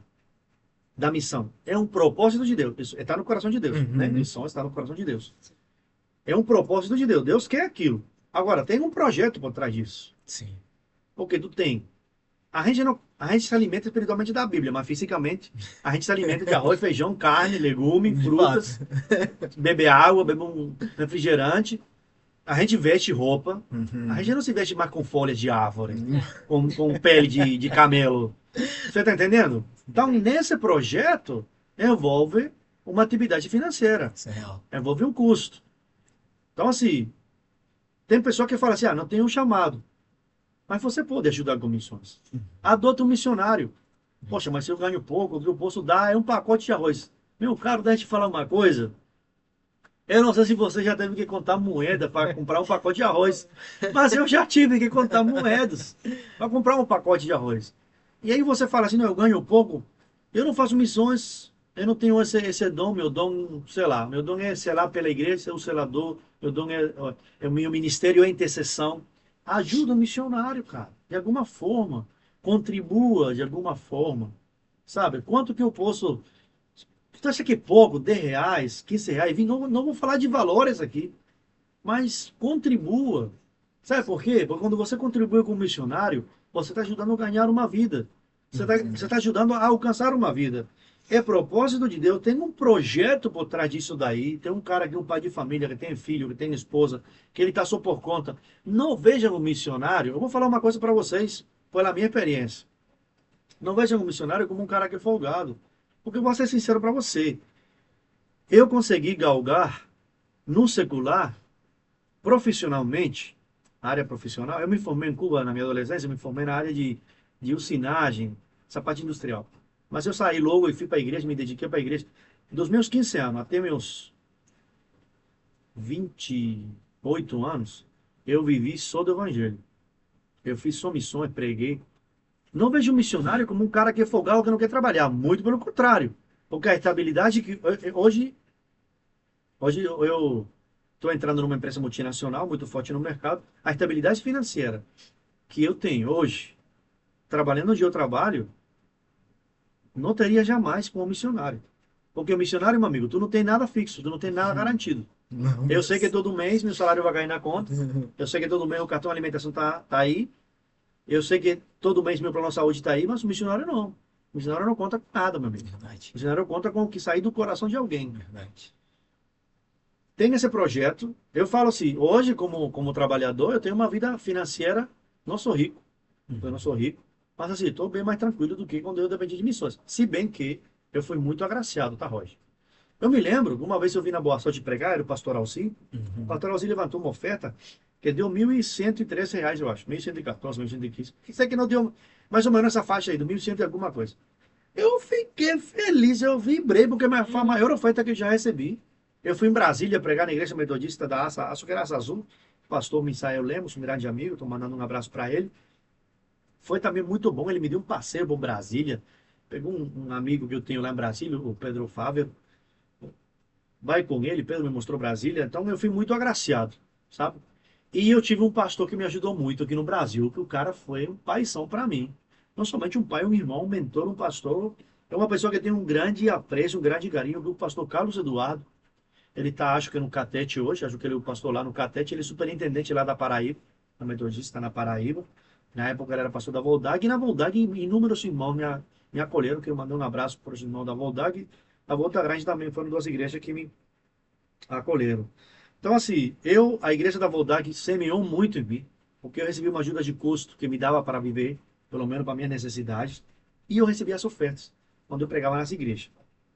Então, mas não era nada garantido, sabe? Uhum. Eu não podia contar, eu só podia contar com a ajuda de custo da igreja. Quando eu comecei a trabalhar, eu cheguei no pastor e falei, pastor, vou continuar ajudando na igreja, mas eu quero devolver a minha ajuda de custo, não quero mais pegar. Porque aí pode se investir esse dinheiro em outro missionário, uma família carente, uma família que está Uhum. precisando. Então você que não é missionário, você que não é envolvido com missões, invista no missionário. Tu tá fazendo, tá envolvido em missões agora, né? Você. É, a gente é envolvido em missão, não estamos mais, né, no campo, a gente retornou em 22, né,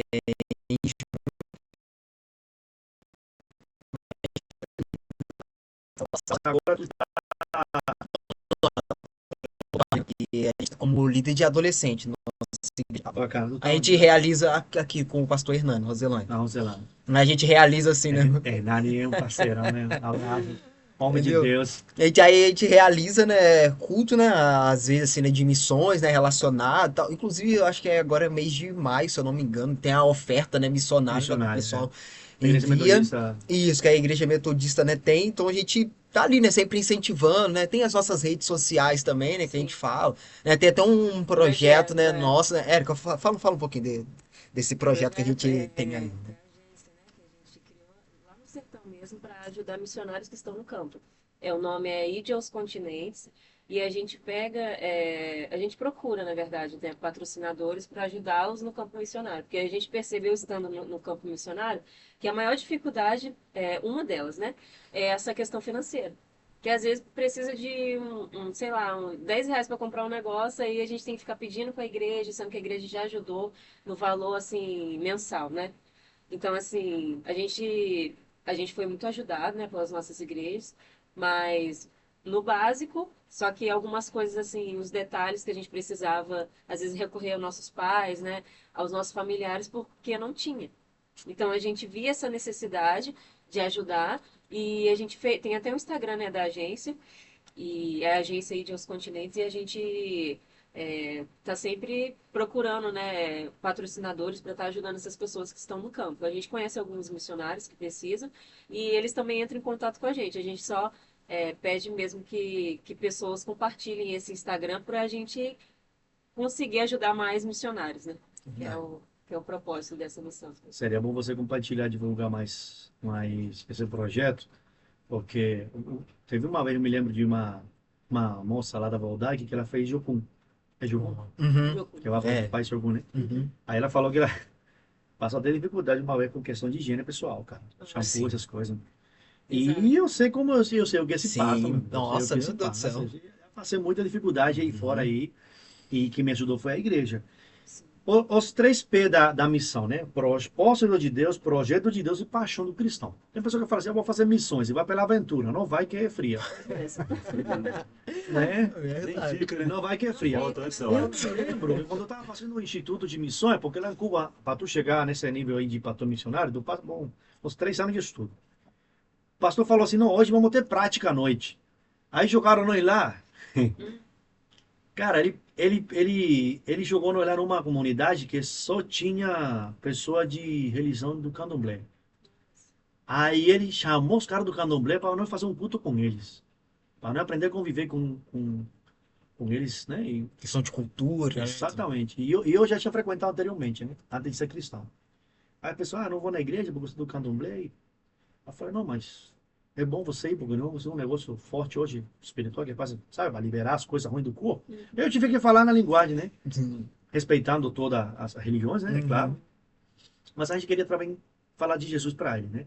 E foi um momento bom. Mas assim, teve pessoa que não foi, que ficou com medo, porque as pessoas quando não têm uma missão, não tem ali não tem a certeza, não tem essa convicção espiritual, não tem essa firmeza espiritual, ela sente medo de outras religiões. Eu não sinto medo. Eu converso hoje com o espírito, com eu do candomblé, falo de Jesus para ele, falo da minha Uhum. experiência com Deus.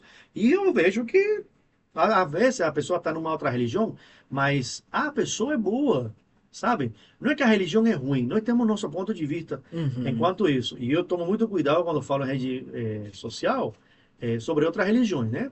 E eu creio que a gente tem que respeitar todas as religiões. Nós temos nosso ponto de vista, nós Uhum. temos nossa fé, e nós pregamos o Jesus que nós conhecemos, né?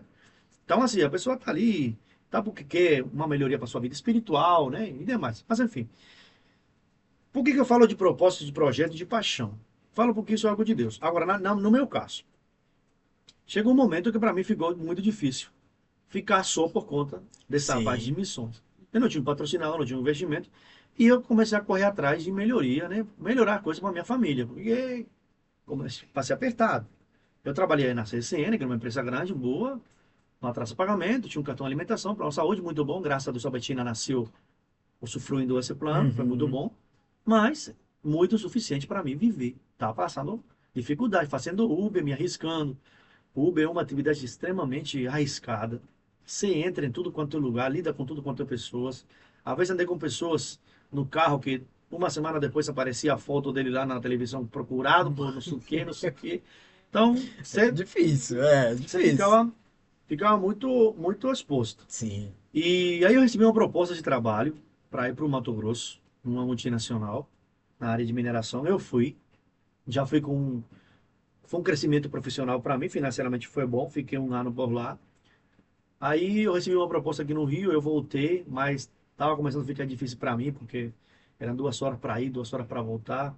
Financeiramente também não tava sendo muito interessante. Depois eu recebi uma proposta de uma outra multinacional, também do ramo de mineração, e fui trabalhar já mais uma parte técnica e gestão, né? Uma parte Uhum. técnica mais voltada, a área técnica mais voltada para gestão. 3 meses que eu estava nessa empresa, o supervisor que estava lá, ele saiu, foi para a empresa que eu estava. Ele foi, né, uma oportunidade de crescimento. Aí eu fiquei como supervisor interino ali. Mas é interessante porque, sem conhecer pessoas muito bem, as pessoas chegavam para me contar problemas pessoais.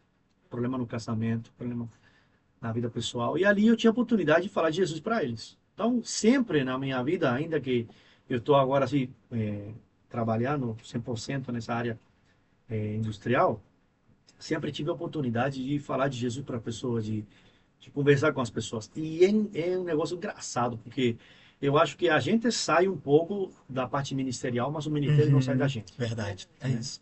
Aí tem pessoas assim, você se afastou? Não me afastei. Não me afastei. Eu moro de aluguel. Então, assim, eu estou correndo atrás de tentar me estabilizar.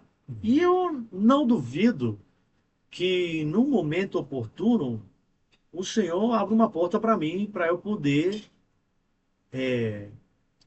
Pode, eu sempre quis falar isso no podcast. E agora eu vou ter a oportunidade de falar.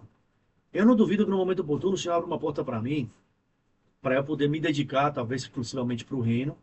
Mas eu vou te falar uma coisa de verdade.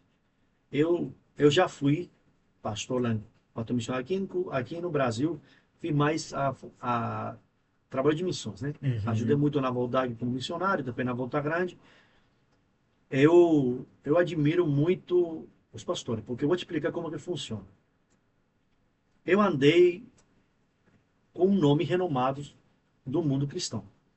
Conheço, participei de concílio, andei com o superintendente, trabalhei com o superintendente lá em Cuba, aqui, acompanhava direto, tive muita oportunidade de ir em concílio. Cara, o pastor está ganhando hoje aí, te dá um exemplo hipotético, o pastor não tem salário determinado, mas tu está numa igreja grande que tem uma condição melhor, vamos supor que o pastor está ganhando R$ 3.000, R$ 3.000. Daqui a pouco, esse pastor sai dessa igreja, ele vai para outra para ganhar um salário. Eu acho que a base da igreja metodista são 2 salários mínimos. Eu acho que é a base. Aí, mas o pastor ganha uma base. São 2 salários mínimos, R$ 3.000. Aí daqui a pouco ele vai para uma igreja menor que não tem condições e vai ganhar meio salário mínimo. Meu amigo, tu tem filho, tu tem esposa, a igreja tem que rever muito isso. Tem que rever isso. Porque eu vou te falar a verdade. O cara aqui, eu estou no mundo profissional, eu estou na parte profissional secular hoje. E eu estou numa função muito boa, graças a Deus, onde eu não tenho que me esforçar tanto em bater marreta. A minha função é mais pegar as frentes de serviço, organizar o trabalho e fazer minha gestão ali, tomar e voltá-lo para a gestão. Muito rápido, Roger. Eu entrei em 2019, eu entrei como auxiliar. Hoje eu estou numa área voltada para a gestão, mas como gestor mesmo. Então, assim, eu tive uma evolução muito rápida profissional. Isso eu acredito que tenha sido porque Deus me deu essa oportunidade e eu soube aproveitar. Porque, cara que é preguiçoso, Deus não dá oportunidade, não. Vai tirar da mão do que vai entregar o resultado para envergonhar. Porque a primeira coisa que o preguiçoso cristão pega a fama é, olha, ele é cristão, hein? Então, assim, eu acredito que tenha sido porque eu soube aproveitar a posição. Hoje, graças a Deus, eu estou entrando numa empresa, de nome hoje no mundo, no Brasil, e estou indo numa função interessante. Então, assim, hoje eu tenho tranquilidade nessa parte financeira. Agora, meu amigo, é coragem, um pastor encarar o ministério dele. É uma questão de paixão, porque por dinheiro não é. Estou falando de pastor. Não estou falando de mercenário, não. Estou falando de pastor. Pastor. A pessoa sai hoje de uma condição mais ou menos estável para outra igreja pastoreal, lidar com um monte de pessoas que muitas vezes não entende tua visão, critica tua visão, desce a lenha no pastor sem dó nem piedade. Eu vou falar aqui o que o pastor sempre quis falar e nunca falou. Meu amigo, uma profissão que, se você for olhar custo-benefício, vida financeira, retorno para a parte emocional, não vale a pena. Se você for olhar por esse lado, não vale a pena. Parte financeira, o pessoal vai te odiar, meu amigo. Do nada, a pessoa começa a te odiar, falar mal de você. Se você foi, sei lá, você tinha uma causa na justiça, ganhou, pegou um dinheirinho aí, pegou 30, 40 mil, comprou um carro novo, as pessoas já vão começar a falar, aí, o pastor tá de carro novo. O pastor não pode nem comprar um telefone bom, que as pessoas acham já que o cara tá ganhando muito, sabe? Então, assim, eu vou te falar como que acontece no mundo corporativo. No mundo corporativo, no mundo profissional, essa mundo industrial, quando o cara é bom, meu amigo, é assim. Tu quer ganhar quanto? Porque essa foi a pergunta que a empresa fez para mim. qual é a tua expectativa salarial? Tu quer ganhar de quanto a quanto? Eu dei meu valor lá. E eles bateram um carimbo, eles entenderam que eu era um profissional que ia atender as demandas dele, me deram aquilo. Aliás, eu pedi entre o mínimo e o máximo, eles me deram mais que o mínimo. Não me deram o máximo, mas me deram mais que o mínimo. Eu achei que eles iam fechar no mínimo. No mercado profissional, no mercado corporativo, acontece isso. Se o cara é bom, o cara entrega resultado, ele tem ali uma entrega, ele tem uma boa gestão, um bom conhecimento técnico, ele é bem remunerado. Uhum. Na igreja é o contrário, meu amigo. Os caras, as pessoas acham que porque você é um bom pastor, não tem que ganhar nada. Tá errado. O pastor tem filho. Eu penso o seguinte, se a igreja tiver condição, a igreja poderia pagar a escola dos filhos do pastor. Ou se, qualquer assim, mas tem a escola pública? Tem. Onde está a escola? O pastor tem que pegar 5 ônibus para chegar na escola? Ou no bairro tem? Não tem, atende bem. Mas se a igreja puder pagar um plano de saúde para o pastor, tem que pagar. Tem que pagar. Poderia pagar para o pastor, ajudar o pastor. E não é. Você não está fazendo um favor para o pastor. O cara está ali cuidando de 200 pessoas, que é uma pessoa que tem 725 demônios na cabeça, é batalha espiritual todo dia, é outro que está depressivo, que ele tem que ir aí todo dia. E o que nós chamamos de batalha espiritual, no mundo da psicologia, chama-se de troca de energia. Tu está lidando com uma energia ali, meu amigo, o tempo inteiro. Tu tá ali naquele combate. Um dia de visitação pastoral, a minha experiência foi assim. Quando eu voltava, eu ficava o dia inteiro na rua. Lá em Cuba era a cavalo, andava a cavalo, que era na Rosa, ou de bicicleta. Meu amigo, quando eu chegava em casa, o dia de visitação pastoral, eu ficava mais cansado, mais esgotado, que quando eu ficava ajudando o pedreiro na obra. Porque é aquela guerra espiritual, né? Ou troca de energia, para quem não é cristão, que está nos ouvindo. Então, a vida do pastor, meu amigo, é uma vida sofrida. É uma vida sofrida. E ele está ali para quê? Ele está ali para alimentar aquele rebanho, cuidar daquelas pessoas e seguir em frente. Então, você está aí vendo que o pastor está passando um perrengue, tem a possibilidade de ajudar o pastor, já olhou para o pneu do carro do pastor, viu que o pneu do carro do pastor está parecendo um azulejo de cozinha, liso. Meu amigo, se você puder abençoar o pastor, você tem um amigo que ali tá, sabe, que tem condição. Porque, Roger, assim, o evangelho é uma grande família que de ajuda mútua. Uhum. A Bíblia fala em Atos 2, o que eles falam ali? Que eles estavam juntos, unânimes, Sim. no mesmo sentido, no mesmo propósito. Ali estavam o quê? Dividindo. Eu trago um pudim, eu trago um pão, eu trago um café, eu trago um biscoito, e a gente vai dividindo e vai se ajudando.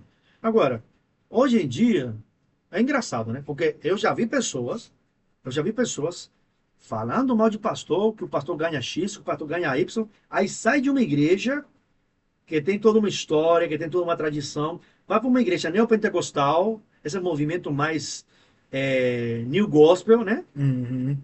Chega ali, aí o pastor vem, hoje eu quero que você faça uma semeadura de R$ 1.000. Aí o caba vai, arranca R$ 1.000 do salário dele, se endivida, pega dinheiro com a Jota e vai lá e deposita. E na igreja que o caba estava, que era uma igreja conceituada, que o pastor tinha uma história, o pastor tinha ali uma vida, um testemunho, tantos anos de igreja, que o cara veio de baixo, o cara é maior simples, é muito simples, que é maior gente boa, que tem uma vida, sabe, dentro da palavra, as pessoas não querem às vezes ofertar, e não querem devolver o dízimo. Aí tem pessoa que fala assim, eu vou dar dízimo para enriquecer pastor. Meu amigo, para.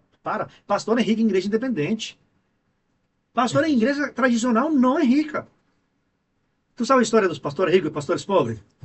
Sabe a historinha? Não. Meu Deus. Veio Jesus, levou sua igreja. Aí falou assim, bom, chegaram duas pessoas, falou, não quer saber onde que os pastores ricos sentam e os pastores pobres sentam. Aí disse que o anjo lá que estava no comando da reunião falou assim, as igrejas independentes pro lado rico, a metodista, a batista, a metodista pro lado pobre.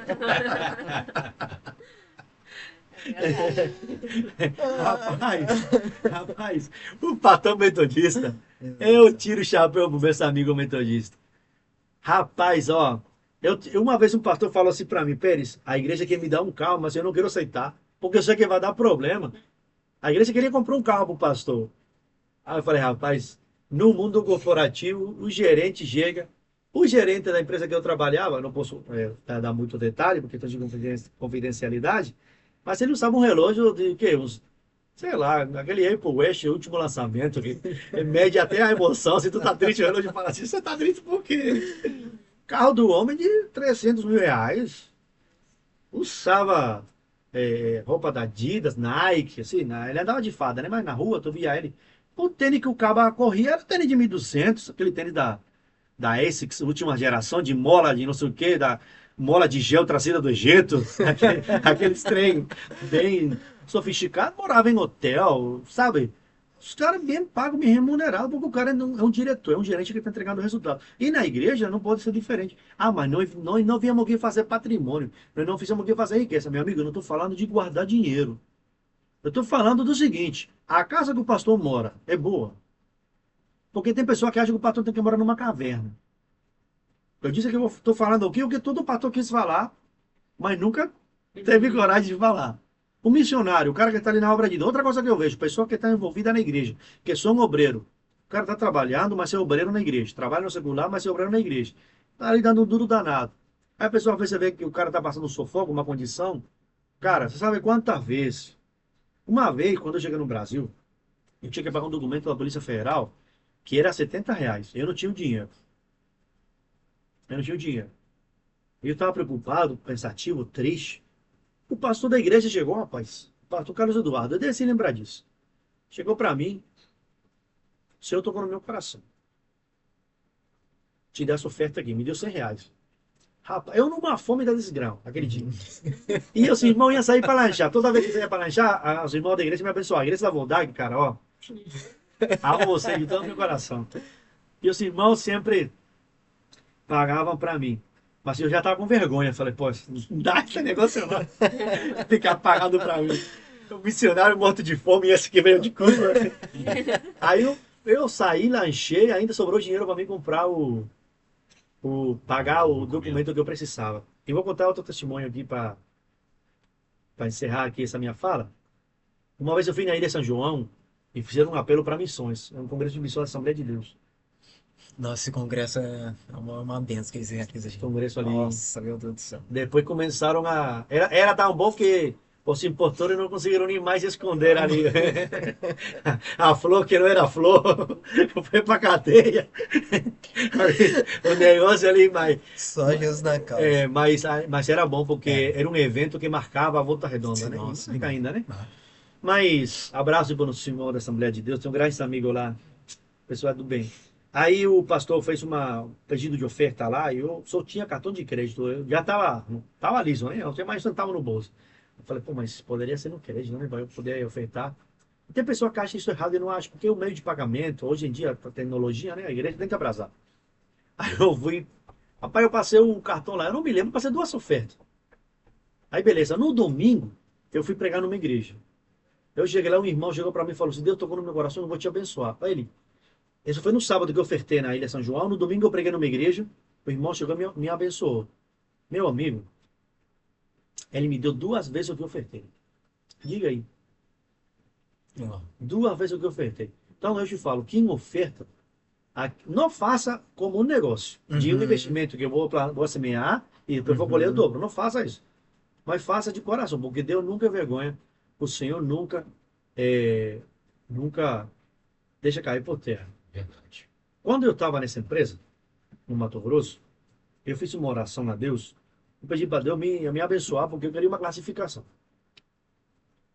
E para melhor, porque eu estava trabalhando muito, adoeci lá, tinha um problema também de coração, tive que vir aqui para o Rio para tratar, e comecei a ter muito problema de saúde, não estava conseguindo dar conta mais do serviço. Falei assim, eu já tenho um conhecimento, já tenho uma habilidade, eu queria ficar mais nessa parte técnica, né, para eu poder colocar essa minha habilidade, meu conhecimento em prática, e trabalhar mais na parte técnica e menos no brasal, porque era 14, 15 horas de trabalho por dia. Lá era muito, muito trabalho. E eu vim para o Rio, fiquei aqui um tempo, descansei, fui para essa empresa no Rio Grande do Norte, já fui como técnico especializado, e ali eu sempre tive a oportunidade de levar a palavra para alguém. Mas eu fiz um propósito de oração de 30 dias. Aí eu falei assim, bom, tá bom, só que agora eu quero crescer. Por isso que eu te falo, como que a oração, ela tem efeito. Rapaz, eu fiz um propósito de oração de 30 dias, fechou, eu consegui uma proposta de trabalho melhor. Foram 3 propostas ao mesmo tempo, 3 multinacionais grandes da área de mineração, E foi bom. Então, minha vida hoje é essa, né? Hoje eu tô focado muito nessa parte, né? Profissional, porque eu queria chegar a um nível profissional onde eu pudesse ter uma estabilidade financeira para eu poder finalizar uma faculdade que eu estou fazendo, né? Para Uhum. poder manter essa função minha. Porque hoje em dia o mercado de trabalho está muito exigente. Sim. Então, já deixo essa dica aí para os homens cristãos que estão querendo entrar no mercado de trabalho, para quem não é cristão, né? Também, estudar, correr atrás. Porque hoje em dia, mano, estão pedindo documento, curso, coisa que não pedia antes. Então, terminei um curso de 2 anos também, um curso superior, mas é 2 anos, né?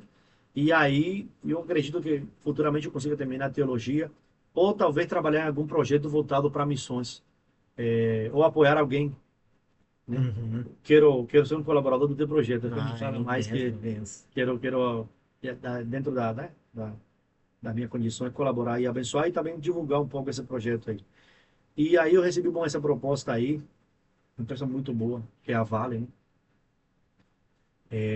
Eu não ia falar até chegar lá, mas vou contar como testemunho, Benção. porque não é fácil chegar. Eu concorri com muita gente, pessoa que tinha 15, 20 anos, que estava na profissão. Eu, com 6 anos que eu estou nesse mercado de trabalho, eu consegui progredir. Mas eu acredito que isso tenha sido muito pela graça de Deus. É claro que eu Amém. aproveitei muitas oportunidades que Deus me Sim. deu, mas continuo feito. Eu estava me congregando na Lagoinha, lá no Rio Grande do Norte, Batista Lagoinha, pastor lá, um cara fantástico, fora de série.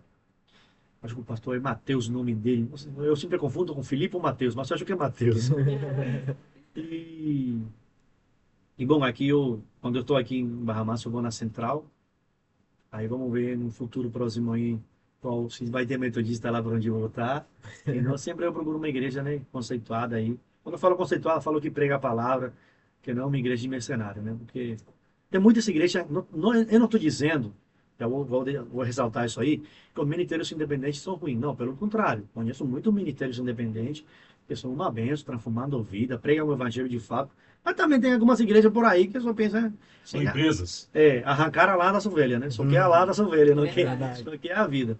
Mas é isso, eu continuo, né? Continuo sendo um cristão, continuo frequentando a igreja, continuo congregando. Não estou tão ativo pregando, né? Fazendo aquela parte que eu fazia de pregar, de levar a palavra, como eu gostaria. Mas eu creio que no tempo de Deus, né, vai acontecer.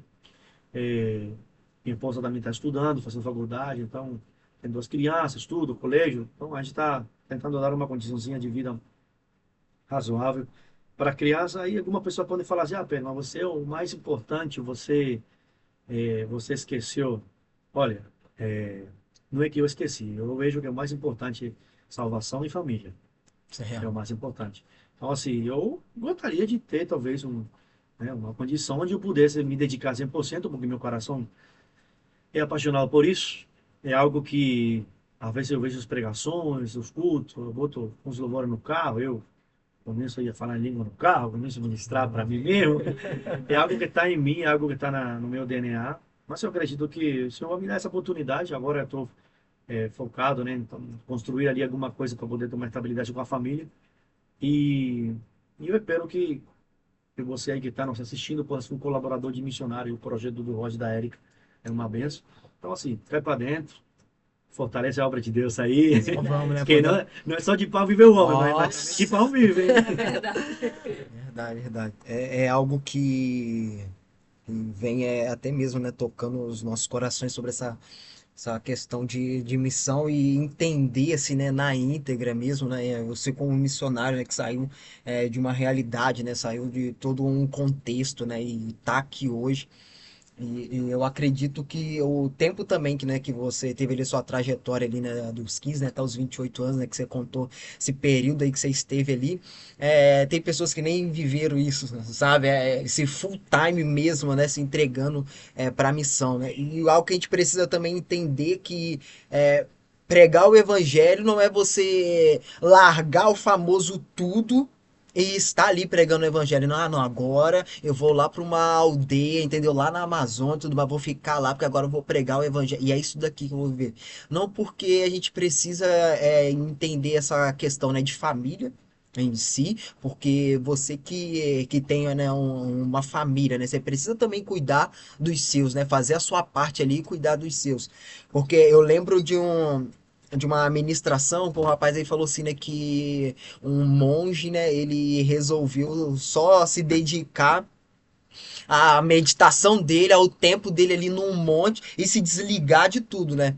E veio uma pessoa e confrontou ele, falou assim, tá, mas você acha que se você fizer só isso daqui, você vai estar agradando a Deus? Mas e as pessoas que precisam ser alcançadas, as pessoas que precisam conhecer, né, esse estilo de vida que você tem? Como que elas serão alcançadas se você ficar só parado aqui?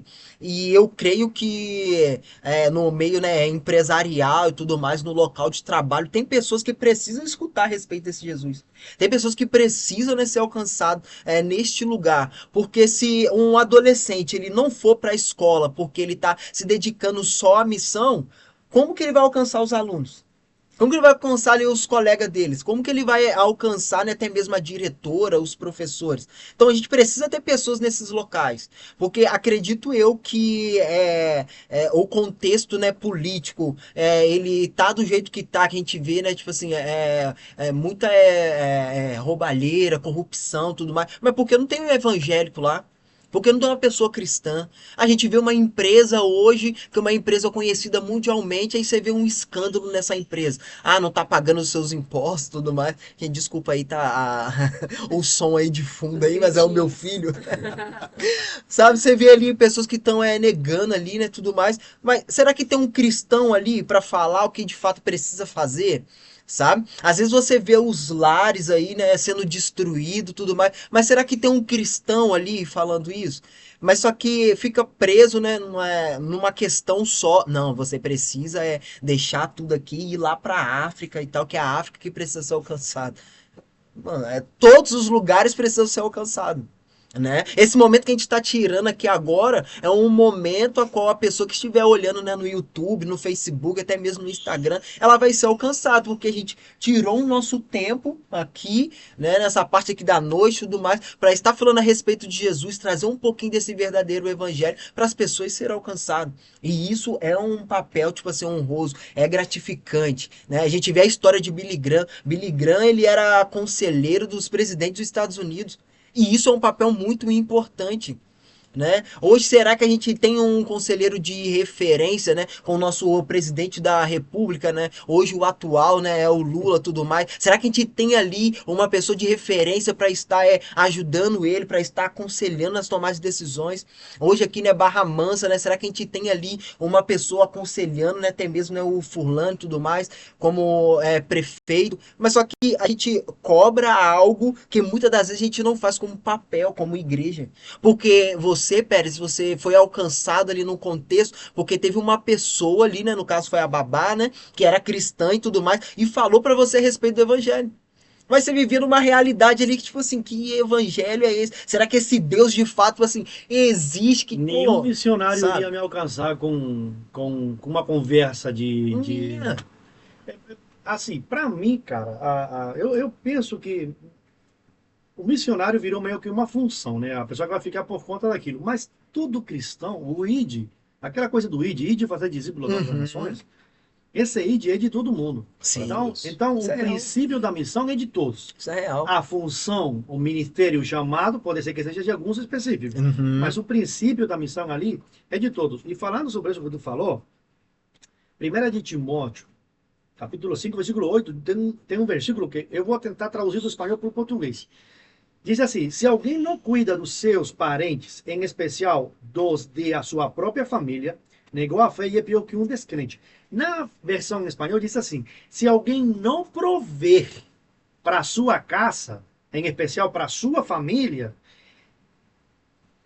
negou a fé e é pior que um ímpio. Então, eu já vi muita situação de mulher bater na porta da igreja, falar assim: pastor, meu esposo não quer trabalhar. Ele fala que Deus chamou ele para a obra, só que em casa não tem nada para comer, a criança está passando fome. Isso não pode acontecer. Isso não pode acontecer. Eu vou te falar que a gente conseguiu assim, nesse dia, um tempo atrás agora, nós conseguimos comprar uma geladeira, né? Como pobre compra geladeira, tudo uma entrada, ou às vezes em entrada e parcela o restante. Aí tem as duas Bíblias, né? A Bíblia que alimenta a alma e a Bíblia que estraga o bolso. Né? As Casas Bahia tá aí, né? Aí A Mayara queria uma geladeira específica lá, e aí dificuldade danada para a gente poder comprar, porque é caro. Mas aí o Senhor abençoou, eu consegui. Aí, Mayara, faz aí, vê aí, dá uma entrada, parcela o restante. Cara, vou ser sincero para você. O meu sucesso profissional hoje tem muito a ver com a minha família. Sim. Porque se a Mayara não ficasse segurando as pontas, cuidando das crianças, porque eu venho, ela vai, mas por conta, né, de algumas questões, ainda a gente não tá conseguindo, tá todo mundo junto. Então acaba, eu fui em outubro pro Rio Grande do Norte, ela foi em dezembro, voltou em janeiro, eu vim agora, depois eu venho em julho de novo, ela vai, enfim. Se não fosse a minha esposa que está ali segurando a ponta, ter a família dela também, que dá um apoio, mas em especial minha esposa, se não fosse ela do meu lado, cara, eu não teria conseguido, Sim. sabe? Então, assim, quando chega a continha da geladeira, eu fico para baixo, mas quando eu vejo geladeira, eu fico para cima, né? Fico animado. Então, assim, mas foi algo que a gente teve que negociar ali, olha, eu preciso sair para a gente poder. Agora, não é legal, assim, porque tu perde muita coisa, por exemplo, eu, né, com as minhas filhas, a Betina, criança cresce muito rápido, então se eu sair, a Betina tava falando um boladinho ainda, quando eu voltei, a Betina tá falando melhor, aí, foi quando ela foi, quando eu vim agora, ela tá mais esperta, já, que isso, bicho? E aí, mano? Essa coisa, já tá com aquelas frases formando, né? Então, assim, e brincando, e pai, vamos brincar disso, eu vou ser dentista. Então, é um preço que a gente paga por um curto período de tempo, porque, obviamente, isso daí é um plano que eu tracei e deu certo. Mas deu certo porque, com certeza, foi de Deus, senão não teria dado certo. E, e é essa visão aí. E, cara, ser pai de família, ser mãe de família não é fácil. Eu me lembro de você quando era solteiro. Me lembro muito bem. Preocupações? Pra que preocupações? Não tem. Tem preocupações. Tem preocupação que a chatice era o quê? Levantar cedo e ir pra escola, né? Mais nada. Né? Mas quando tu casa, meu amigo, e quando tu tem filho, tu casou, depois de quanto tempo você teve filho? 5 meses. 5 meses. Certo. Cara, tu não curtiu o casamento. É a mesma coisa. É a mesma coisa. Eu não curti muito o casamento, não. Já tinha a Maera, já tinha a Flávia. Quando a Betina veio, filho, aí que deixei de ser eu para ser dela. Vou te falar uma coisa. Eu sou uma pessoa muito discreta com o que eu tenho. Você nunca vai me ver ostentando nada. Não porque, não, né? Minha mãe trazia roupa para mim, estampada, da Adidas, da Nike. Eu trocava com meu irmão por blusa lisa. Repara pra tu ver. Você raramente vai me ver com uma coisa estampada. Eu, pode ser que tu me veja com uma blusa, mas assim, sou muito discreto com essas coisas.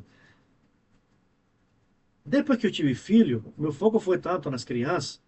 Eu comprei uma bermuda e uma blusa em abril do ano passado. Depois disso, eu comprei um casaco em julho, estava frio, julho e agosto. E semana passada, eu comprei duas blusas. Não ando com roupa rasgada, sabe? Não ando assim, Maria Mulambo, né? Não ando rasgado. Mas assim, é porque o foco. E eu sou uma pessoa muito simples, eu não ligo para essas coisas. Mas assim, mulher não. Mulher, maquiagem, cabelo, sobrancelha. E isso tá em tratamento, meu amigo. Se tu não é feito, então, banque sim, que uma mulher feliz, satisfeita, é a melhor coisa da vida. Que nem aquele cabra ali. Pronto. O meu vizinho, o pastor, eu vou para a igreja também, que minha mulher está uma paz, a mulher parou de brigar. Então, assim, sempre que eu É posso. investimento. Exatamente, investimento. Então, assim, eu tenho que. Claro, eu tenho que entender o seguinte: eu tenho um pensamento, tenho uma forma, mas lá em casa são 3 mulheres, meu amigo. É 3 batom, é 3 creme de cabelo, é mesmo caso, né? Mas é assim, 3 mulheres. 3 mulheres. Então, assim, é isso aí. A gente tenta. Mas o meu sonho hoje, assim, o que eu estou trabalhando é no futuro, talvez eu ter algo para mim, algo, um negócio próprio, e que eu possa me dedicar mais, né, para essa parte de missões. Eu tenho um sonho de ter talvez sei lá, não vou falar que nem o Samuel Mariano, que tem uma carreta, né? Aquela carreta missionária, mas um caminhão com tipo um trio elétrico para pregar o evangelho, né? Para poder levar a palavra, viajar, né? Levando o pregador e principalmente lançando um novo talento. Então, por exemplo, hoje em dia, cara, the power, the power the best, né? Nós vemos que tem pessoa que tem o dom da fala, saem e chamam a atenção, mas tem pregadores, tem pessoa que é nem você, que tem uma palavra muito boa e que não é conhecido. Talvez o que te falta é a conexão certa para alavancar teu ministério. Eu tenho um network muito bom com pastores. Então não seria difícil, olha, vamos fazer um evento na tua igreja aí, tem um pregador aqui bom. Então, esse The Voice Kid, esse The Voice pregador, né? The Voice Gospel, de lançar as pessoas. Assim, de fazer uma campanha, trazer pregador, convidar. É, é um projeto que está aí, mas eu sei que no tempo certo vai acontecer. Mas estou vivo, continuo sendo uma pessoa Bem. com o coração entregue a Deus. Agora estou fazendo outra coisa, né? Não estou 100% em missões, mas nunca rejeito a oportunidade quando me chega de poder pregar o evangelho e poder levar a mensagem. Ah, é isso, meu Deus do céu, né? Ó, que história, né? E que Verdade. palavra, né? Meu Deus do céu. Eu sou, tenho uma pergunta, tem algo pra falar? É isso. Palavras abençoadas, né? E que nos incentiva cada dia mais, né? A prosseguir, né? Levar a palavra de Deus, que quando a gente começou esse projeto aqui, né? Começamos do nada, quando começamos aqui a rádio Festa Gospel. E Deus tem abençoado, porque a gente faz as para Deus. A gente não se preocupa, né? A gente não Verdade. tem, o programa aqui, a gente não tem lucro nenhum, o programa aqui, né? E a gente faz para Deus, e Deus vai nos honrando, vai, né, nos dando meios para, né, a gente conseguir as coisas, trazerem, né, grandes pessoas aqui. E é assim que Deus faz. E a gente tem que estar sempre focado, né? Levar mesmo a palavra. É que o Pérez disse aí, não precisa ser missionário e ir para a África ou para outro lugar para levar a palavra. Você leva a palavra lá na sua casa. Você pode levar a palavra no seu serviço, como o Roger disse, né? O seu Verdade. vizinho. E Deus vai honrando, não é uma troca, né? Ah, se eu fizer isso, Deus vai me dar isso. Não é uma troca. Você faz com amor, faz, né, com dedicação e Deus vai te honrando, vai trazendo meios para você prosseguir, né? Como o Pérez falou várias coisas da vida dele aí, vou dar um pequeno testemunho para ele saber quem eu sou. Eu, quando estava com 26 anos que eu casei, eu morava perto de uma valeta, né? Eu morava nos fundos da casa da minha irmã lá, com 2 cômodos lá, eu, as minhas 2 filhas e minha esposa. E trabalhava numa empresa, numa companhia, né? Tinha saído do comércio, tinha ido para companhia, mas era empresa tipo assim, tipo o CCN da vida hoje, que paga um salário mínimo e meio para todo mundo e é só nome, né? Muitas vezes é nome e adesivos. E eu falei, Deus, eu, eu quero, e não era evangélico ainda não, não era evangélico. Falei, Deus, eu quero ter uma casa. Eu quero ter uma casa, mas eu não tenho nem terreno. O senhor me ajuda aí. Falei desse jeito assim. Ó, Deus providenciou para eu comprar um terreno com meu irmão. Aí depois eu falei assim, agora, Deus, o terreno tá lá, mas eu não, eu não tenho condições de pagar ninguém para fazer. Eu tenho que aprender. Aí Deus colocou meu cunhado no meu caminho e falou assim, aqui, tá tendo um curso no Senai de pedreiro, você vai entrar de férias agora, você não quer fazer comigo lá não? Falei, tô dentro, vamos lá. Fiz o curso de pedreiro. Eu falei, Deus, e agora? Vou fazer aquela casa lá, aquele terreno lá, tem que começar a fazer aquela casa lá. Aí meus cunhados, meus irmãos falaram, ó, a base eu ajudo você fazer lá, vamos lá. Aí eles fizeram no domingo aqui, fizeram uma base aqui no domingo. Falei, agora as férias estão aí, eu tenho que levantar essa parede. Aí comecei, eu e Deus, levantando aqui. Aí um dia meu pai falou, ó, vou subir lá para te ajudar. Aí ele foi meu servente. Falei, e agora? Vai com 73 anos, meu servente. Ah, meu Deus, a senhora passa mal aí. Meus irmãos vão me comer vivo.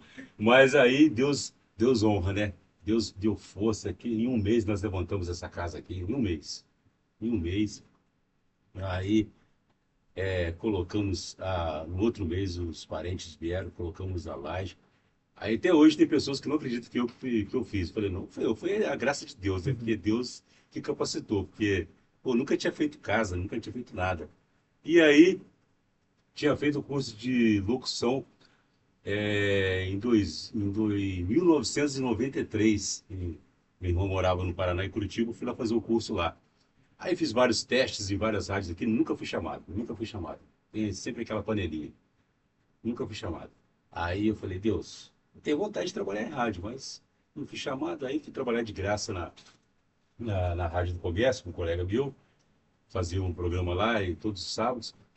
Aí vai passando o tempo. O colega falou assim, pô, tá tendo rádio web aí agora aí, né? Aí eu falei assim, cara, eu acho que parece que eu vi alguma coisa no Facebook. Aí eu abri o Facebook e tava falando naquele dia, falando sobre rádio web. Aí eu falei, poxa, como que é isso? Fui me informar e tudo. Falei, Aí a gente fazia, eu era DJ gospel, né? Que a gente fazia uns bicos, né? A Erika era DJ, Eu e a a gente. Jéssica e eu, então DJ. DJ gospel. DJ com uma caixa de som só e um disc jockey lá, pequenininho lá. E aí eu falei, poxa, a gente faz festa gospel, a gente poderia abrir aí então uma rádio festa gospel. Aí saiu a rádio festa gospel, né? E graças a Deus está alcançando muitas almas, né? Verdade. E eu creio que se for da vontade de Deus, né, a gente vai subir com Um ela, dia. aí fazer um espaço maior aqui para receber, né, as pessoas mais aqui, melhor, e Deus vai honrando, né? Não é questão, não é sobre dinheiro, é sobre levar a obra de Deus da maneira que a gente pode levar, e Deus vai honrando e vai trazendo recursos e as coisas vão acontecendo, e assim vai indo, na graça de Deus. Já falei Vamos muito. ver. Eu creio que às vezes Deus permite que as coisas sejam muito difíceis no início, para a gente valorizar quando chegar ao sucesso e não se perder. Porque eu sofri muito quando eu comecei a auxiliar de manutenção. Os caras me esculachavam, deixava cair ferramenta. Aí, pega aí para mim. Eu tinha que descer. Na CCN eu sofri muito também com trabalho bruto, pesado. Quando essa última experiência de trabalho que eu tive, 3 meses eu fui para o cargo de supervisor, ainda que interinamente, por um tempo, alguns meses, eu coloquei em prática tudo aquilo da seguinte forma. Meu início foi muito difícil, fui muito humilhado, eu não vou ser assim com as pessoas. Aí eu praticava a política do reconhece em público, repreende no particular. Então, assim, me deu muito sucesso. Quando eu saí de lá agora, que eu anunciei minha saída, né, que eu estava indo embora, eu vi muitas pessoas me se despedir com lágrimas nos olhos. Então, assim, para mim foi um sinal que foi Uhum. muito bom. Eu tenho certeza que vai prosperar e vai para frente. O que é de Deus, ninguém para, mano. É isso, é Verdade. isso. Érica, tem. Isso foi muito, muito gratificante, né? Ouvir o testemunho, né? Muito, muito bom, porque fortalece a nossa fé também. Verdade. E continuar, né, na missão de realmente cumprir o propósito que Deus tem para as nossas vidas. E foi muito bom mesmo estar esse tempo aqui com vocês. Mais um cair aí no ar. Nossa, verdade, né? Que cair, né? De número 13, abençoados, Deus tá aí, né? Bom, chegamos até aqui, do primeiro, né? É, Caraca, né? Aqui, a gente reunido aqui, né, todo mundo, né? E graças a Deus aí, Deus ele tá sustentando, né? Muito obrigado.